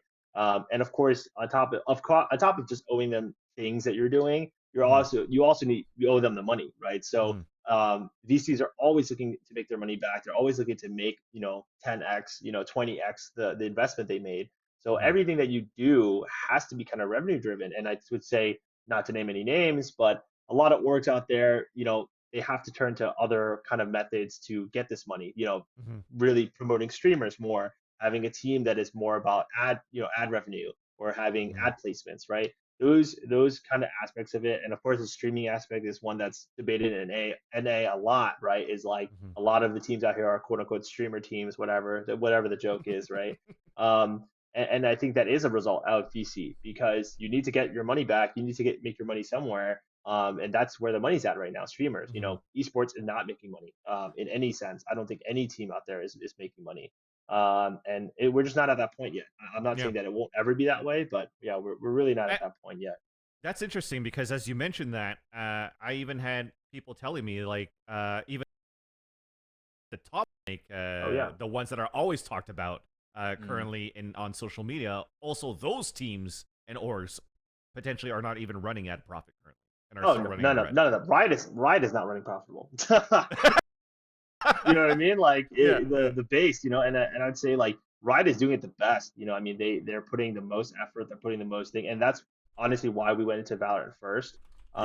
Because I respect Riot so much. Like Riot is one of my favorite companies, like how they operate and the passion that they put into their projects. And so I think that the esports scene that they've been able to create with League is unrivaled. I mean, obviously people from other games want to really kind of talk about, Dota has a bigger pot, or they were on ESPN and stuff like that. But in reality, right, like, does anybody have a culture like League of Legends does? So like I said, I really, really, really respect Riot and what they've done, and I think they're even though they're operating at a loss, and even though the top teams are operating at a loss, it's what it takes to get esports to where it needs to be. So, and I guess I kind of want to ask about that relationship or that kind of involvement. You've answered the obvious. It's Riot freaking Games. Why wouldn't we get involved with Valorant? But how was that route to come from the background that you come from, not necessarily being an esports thing, to now have to start reaching out to some of these teams and talk to players specifically? Like, did you have somebody kind of just on your squad that did that for you guys? What was that process like to reach out and eventually sign the Easy 5 and the steps to actually saying, hey, Akrew is in Valorant now? Yeah, I mean, in terms of Easy 5, so like I said, I got really lucky. The top user on our website, who, like I said, is our GM now, she used to be a manager for Complexity. So she kind of knew the whole process of looking at free agent teams, assessing them. And then I added my little spice of, I wanted to interview every single player before we signed them. So that's one of the things that I still do, even with anybody that we sign nowadays, is I interview every single person to kind of just get a vibe check of whether they're going to fit with the Akrew, culture or not. And I think that's something that is really unique with us. And you can ask any of our players, I think, or even anybody who's left our team, that we really treated every single person out here like family. It sounds really cliche. Sometimes people tell you to run from that, but I put my best foot forward to make sure that everybody on our team is, every single decision we make, it's the best decision for them, right? And so, but picking up EZ5, that really was what it was. Like our GM, she kind of knew the steps. We were scouting free agent teams. She reached out to a ton of them. Actually, EZ5 was one of our top choices, but it wasn't our only choice. We talked to a few different teams. We signed EZ5. Later on, we signed a few other people along with the coach. And that's kind of how the team started. I mean, it is really simple as that, which was surprising to me as well, because I felt like for me, esports and entertainment was kind of this far field. Like I had no idea what how complex it was. But then I got into it and I was like, oh, well, there's a couple guys in the Midwest that just like get together and make a team, and that's an esports team, right? So it's pretty nuts. And so in terms of that, and then in terms of dealing with Riot, we really didn't really have a contact at Riot till later on, like kind of closer towards partnership application. So that was something I think it's just tough. I mean, Valorant is growing so fast. Like, do they have enough staff to really just like manage talk to every single tier 2 team? I think one of the things out there is that you really just have to put your foot forward and like reach out, right? Like no one's gonna reach out to you. Why would they? So taking the initiative to even talk to them to get the application process, or even just be involved with the scene, is an initiative that you have to take. And I got really lucky. Same here with the whole Animal Crossing site. I actually met somebody at Riot through that. So nice. Yeah, I don't know if you guys know him, Gene. I'll give a shout out to Gene. Love Gene. Gene Torba. Torba. Yep. He has been an awesome friend throughout this whole process. He met me through the original site Nookazon because his wife used it a lot, and he'll tell you the story every time I'm there and he's there. But basically, his wife was using the website like crazy. She was like, "Hey, like you should definitely do something with them." And he was, Riot Partnerships lead at the time, and so he met up with me. We chatted and just stayed in contact, and that's kind of how I was able to poke him for Riot contacts. And that's how we got a little bit more information in terms of partnership and stuff like that. Give me that information, or if you're allowed to. Well, let's get right into it, Daniel. Yeah, what are some of the information that you're actually about to are able to share about this partnership program? Because again, I was trying to squeeze it out of Garrett just earlier on today. He couldn't say shit, but I can't say shit, man. Honestly, that's the thing. I can't say shit either. I signed an NDA, just like everybody else. That's totally respectable. Yeah, I think the main things that I could talk about kind of things surrounding partnership, and I know that's something that you're definitely interested in. In terms of partnership itself, obviously we announced that we got denied. I think that they were okay with us talking about that. They were totally cool with us talking about applying. They encouraged us even to talk to our fan bases about applying. And they also encouraged us to just inform everybody about the process in terms of like kind of the surface level stuff. But in terms of my thoughts on the partnership, I think partnership, unfortunately, even though we had to leave, I think that obviously sucked, right? But I think that in general, partnership is kind of the way that everything should go. And I think one of the things that the internet and a lot of casters, players, and stuff take a look at it is a lot really from a consumer standpoint. But when I look at it, I do see it from a business standpoint, and it makes the most sense for you to go to a partnership model. Yes, the tier 2 scene is the only people that basically suffer on the tier 2 scene, which again, like I said, unfortunate for us, but everybody else profits. I mean, if you really look at it, obviously Riot's going to profit. Having a dedicated slot of teams is really going to bring up the attractiveness for sponsorships, because when you look at some of these big companies like Walmart, the huge companies that are sponsoring football games and other traditional sports, the deals that they're signing are like 5-10 year deals. They're not signing 6-month deals, especially for us. Like, we've been around for less than a year, right? So that was one of the things that Akrew actually ran into as one of our biggest challenges, was getting sponsors, because we were so young. These I talked to somebody at Walmart, they'd be like, "Oh yeah, talk to me my next sponsorship cycle next year, February." You know what I mean? So these term deals, it doesn't really lead towards teams that are going to be in and out of the league. So having a dedicated league, having some people locked in for a certain amount of years is just going to attract way more sponsorship and going to raise the actual monetary value of Valorant as a whole. On top of that, fans, having dedicated teams within the scene, it's going to be it has less people to root for, and you're going to be able to attract way more people with concentrated value, right? I mean, people are just going to know who to lock onto, who they want to root for. Just like with I was really everything in the NFL. NFL is the best monetized sport, traditional sport out there. And I mean, obviously you have people rooting for their teams because the teams have been there for 50 years. You know what I mean? And then on top of that, it actually is going to be better for players too. I mean, having dedicated teams in there that don't have to worry about funding and things like that, they're going to be able to pick out talent a lot better. The path to pro is going to get a lot better. Being able to, I don't know if I could talk about that, but anyway, but it'll be better. There's some stuff that Riot has planned, and I can't talk about that, but I think path to pro will be much better. So like I said, when you look at it from a business standpoint, you look at everything, it's unfortunate that T2 is the only one that has to suffer as of now, at least until their plans come out for it. But everybody else is the whole scene, everything, the fandom is going to profit from having partnership. There's just so many things that I want to ask after that paragraph you just mentioned. I think the first one is in terms of the fan base, because you mentioned how Hold on, Vance, can I jump in? Because mine might be a yes or no. So this, and again, if none is the answer, not applicable is the answer, but we kind of asked the same thing to Garrett, where we said, hey, what was the criteria? And he said, we didn't really know the criteria. This is what we thought we needed to do to get accepted. Do you have like a general idea, or is there criteria that you thought going into it to say, hey, this is what Akrew needs to meet to be accepted? Yeah, 100%. Funny you said that. Probably just, swerving you guys. The criteria is like very clearly detailed in the packet. Like, so they gave us a packet. I'm sure I could say that. To tell us exactly what we needed to put in our application to get in. Also, I don't know if Knights was there, but they also, I don't know if I'm allowed to say this. I don't know. Who cares? We're not in it. But I'm just saying.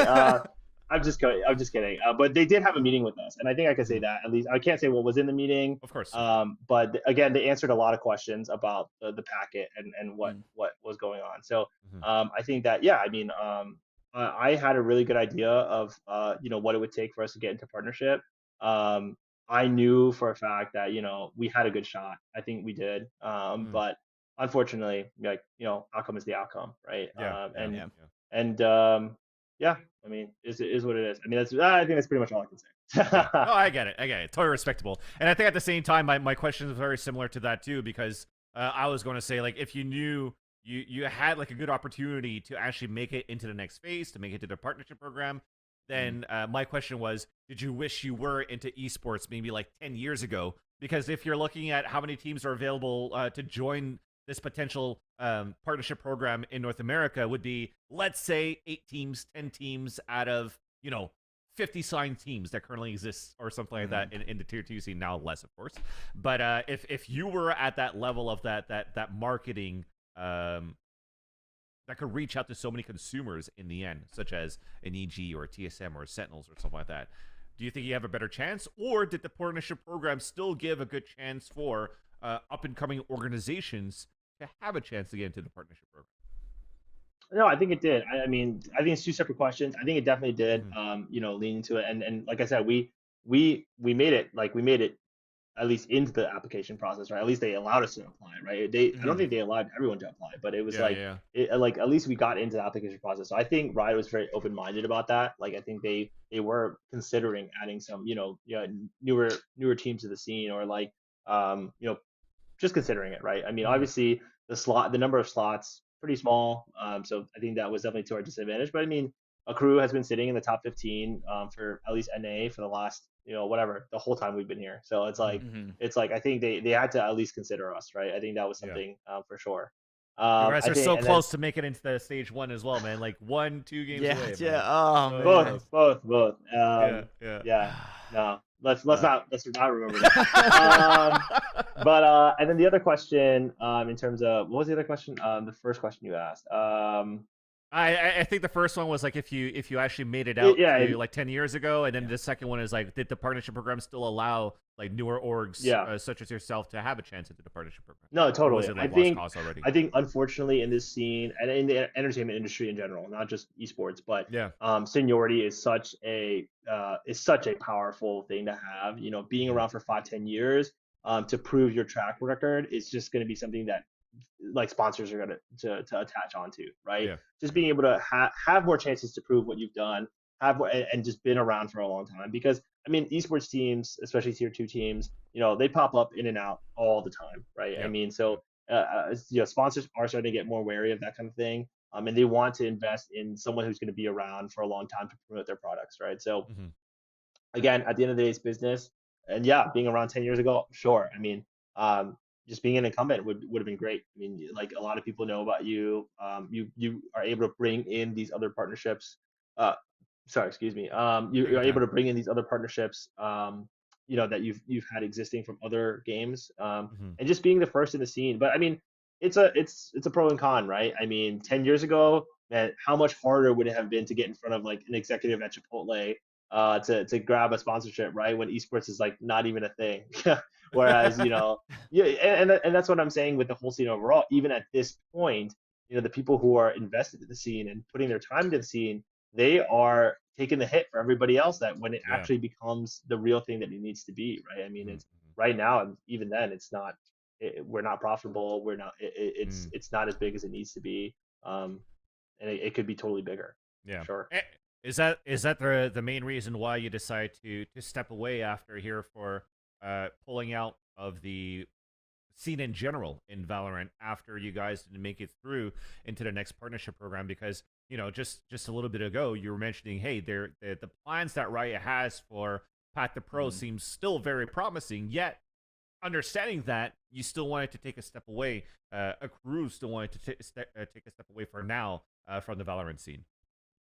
Yeah, I mean, I think I wanted to step away just because of all the uncertainty. You know, I think, you know, I'm sure there's a tier 2 scene coming. You know, we've talked to people in Europe, and you know, their tier 2 scene is great. It's fantastic. But for us, it's just like so unsure, like what's gonna happen.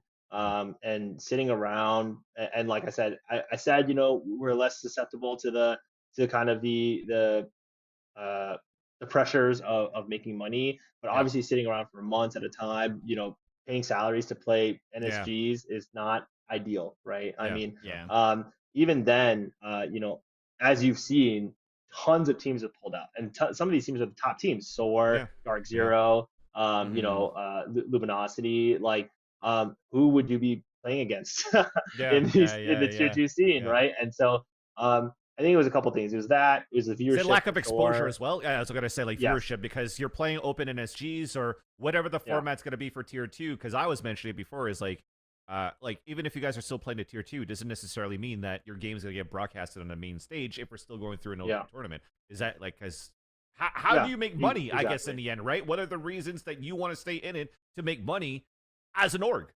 Yeah, no, and I think that's the biggest reason for most orgs, right? The viewership is just so uncertain, and then I would say the top reason for us is just like you no longer have the chance to kind of compete at the top, right? I think that was something that was really interesting for me getting into the Valorant scene was like, you know, we could just be a random team as long as we have the funds, we can play at the top. You know what I mean? And I think, you know, I think that's something that kind of hit me hard. I think the hardest was just like, hey, I wanted to win, and I always told the boys this. You know, our team like was like, hey, like I don't really care what you guys do as long as you guys win. You know, we're gonna put in the work. We're gonna get the coach. We're gonna get all these things. Like we're gonna get everything you need and set you guys up to win. And so that's what I always told them, and that's how I felt like after getting denied from the partnership. Like it really was hard to sit there and just be like, all right, well, we can't even play at the top anymore. The best we can play for is like what 13 or whatever 14, right? And then obviously that's why we're still sticking with other esports. It's not like we're getting out of esports in total. You know, Rocket League, we still have a really good chance right now in Rocket League to be the top. I mean, we're quickly climbing the ranks. So there's I think those are kind of the two main things with getting denied and why we decided to step back.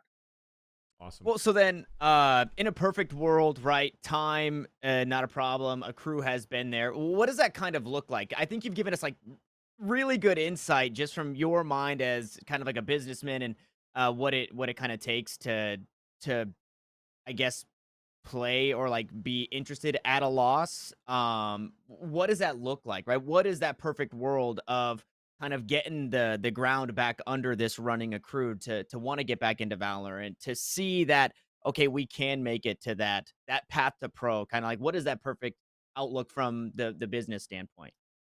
Yeah, and just to be clear, when I talk about path to pro, I mean per player, right? I don't talk about org. I'm Right. not talking about orgs, right? Yeah, So, yeah, yeah. yeah, and so I don't think that will really change. I think Riot will have focus on that. And they're doing really, like I said, they're doing a kick-ass job. Can't talk about it, but they're doing a kick-ass job about it. And I don't fault Riot too hard. You know what I mean? I think yeah, of course. there's a lot of people online that have really good insight, even without knowing the insider information, which is fantastic. I know a lot of players out there are like, this is not the end of tier 2. People will come back once it's figured out. And that's exactly how I feel, right? I mean, once tier 2 is figured out, and kind of there's a little kind of unspoken agreement between some of the larger orgs to get back in, like if that happens, yeah, I'm totally in. I mean, I think if the viewership is there and the glory is there, man, like, I don't see a reason why we wouldn't get back into Valorant. I think For sure. it's I personally think it's the evolution of the esports, right? I think it's moving in that direction. I think so. The way I see it is League way too complicated for like the average person, man. I mean, I used to play League and I still used to get confused. You know what I'm saying? Yeah. So the simpler the esport, I wouldn't say the better. I would say there's a mix and there's this balance that they are still trying to figure out. And I think Valorant is a good starting point for that because I mean, it's really simple, man. I mean, other than the abilities, knowing the abilities and stuff, you can really still enjoy the game by just watching. Oh, they killed the whole other team. I know they won. You know what I mean? Like it's very obvious and it's very fast paced. Like I said, I think I respect Riot a lot for a lot of things they do. I watched like a documentary back in the day when they talked about League and like when they redesigned the map and how it was all 100% based around being able to watch the map. And I don't know if I can find this documentary anymore, but that was something I thought was really cool. Was like the people making the game cared a lot about the people watching the game, right? And all the way down to the design of it, not just like, okay, the production, the esports and all that, but all the way down to the design of the game. And I'm sure with Valorant, they took the exact same steps, and like I said, I always compare things to the NFL. The football, the NFL is the most successfully monetized sport worldwide. I mean, not worldwide, in the US, right? And they do a killer job of doing that.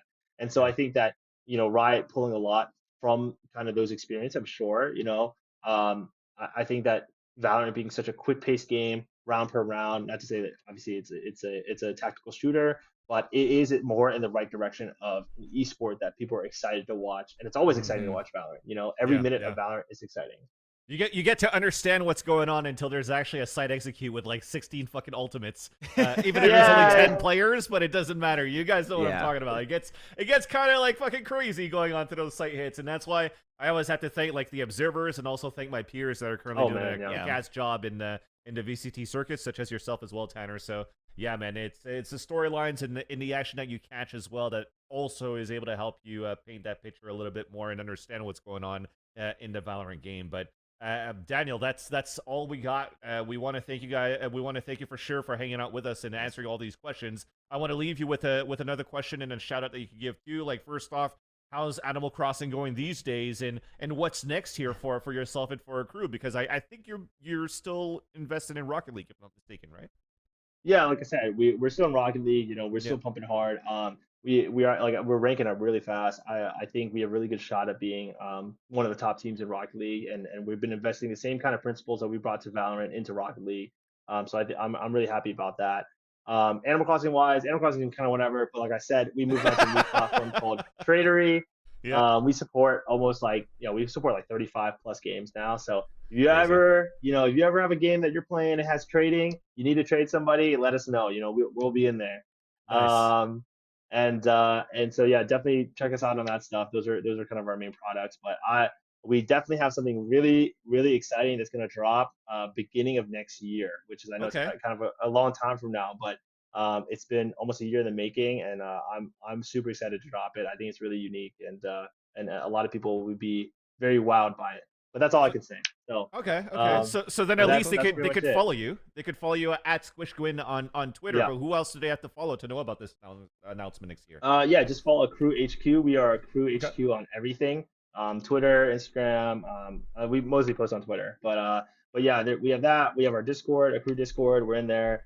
And then those are kind of the easy things to follow. I mean, everything's linked, on the profiles. And so we gotta make sure that we have to keep an eye open for the partnership program in 2023 for Riot, but also for what's going on here with Akrew in 2023. 100%. So, yes. Daniel, again, thank you so much for your time, brother. It's been very, very nice that you've been opening Canada as much as you can to be able to answer our questions. So looking forward to what's going on, what's next in store for Akrew, and hopefully have you on later on to future shows. Tanner, same thing. First time coming onto the show. You did a kick-ass job, and thank you so much for helping me steering the wheel while I'm taking over Mitch's seat, who's currently in Australia. Hopefully he has all the best good vibes for the easiest in terms of like visa applications to be able to come back here in North America and continue the show with us. Tanner, anything coming up here for you? Oh man, probably nothing that I can talk about. But what's the show today? It's like everything about nothing we could talk about. We're just under NDAs. Yeah. Unfortunately, there is some stuff coming out. I do want to give a shout out again to the Game Changer scene and kind of what they're putting on. But yeah, so. Thank you guys for having me on. I'll say that. Thank you guys for having me on. I was really excited to be a part of this. That's it. So you guys can follow Tanner as well at Tanner_Metro on Twitter and socials as well to know what's coming up next here for Tanner. Also, big shout out as well to ItsKaplan, main coach for Ghost Gaming, that came on earlier on today, and of course Garrett, the general manager of the Pittsburgh Knights. And of course, thank you so much everybody for tuning in today onto the main stream here over at twitch.tv/DNPeak. Make sure you guys follow and make sure you watch every single week where we are live at 2 p.m. Eastern Standard Time, and we'll see you next week for episode 112.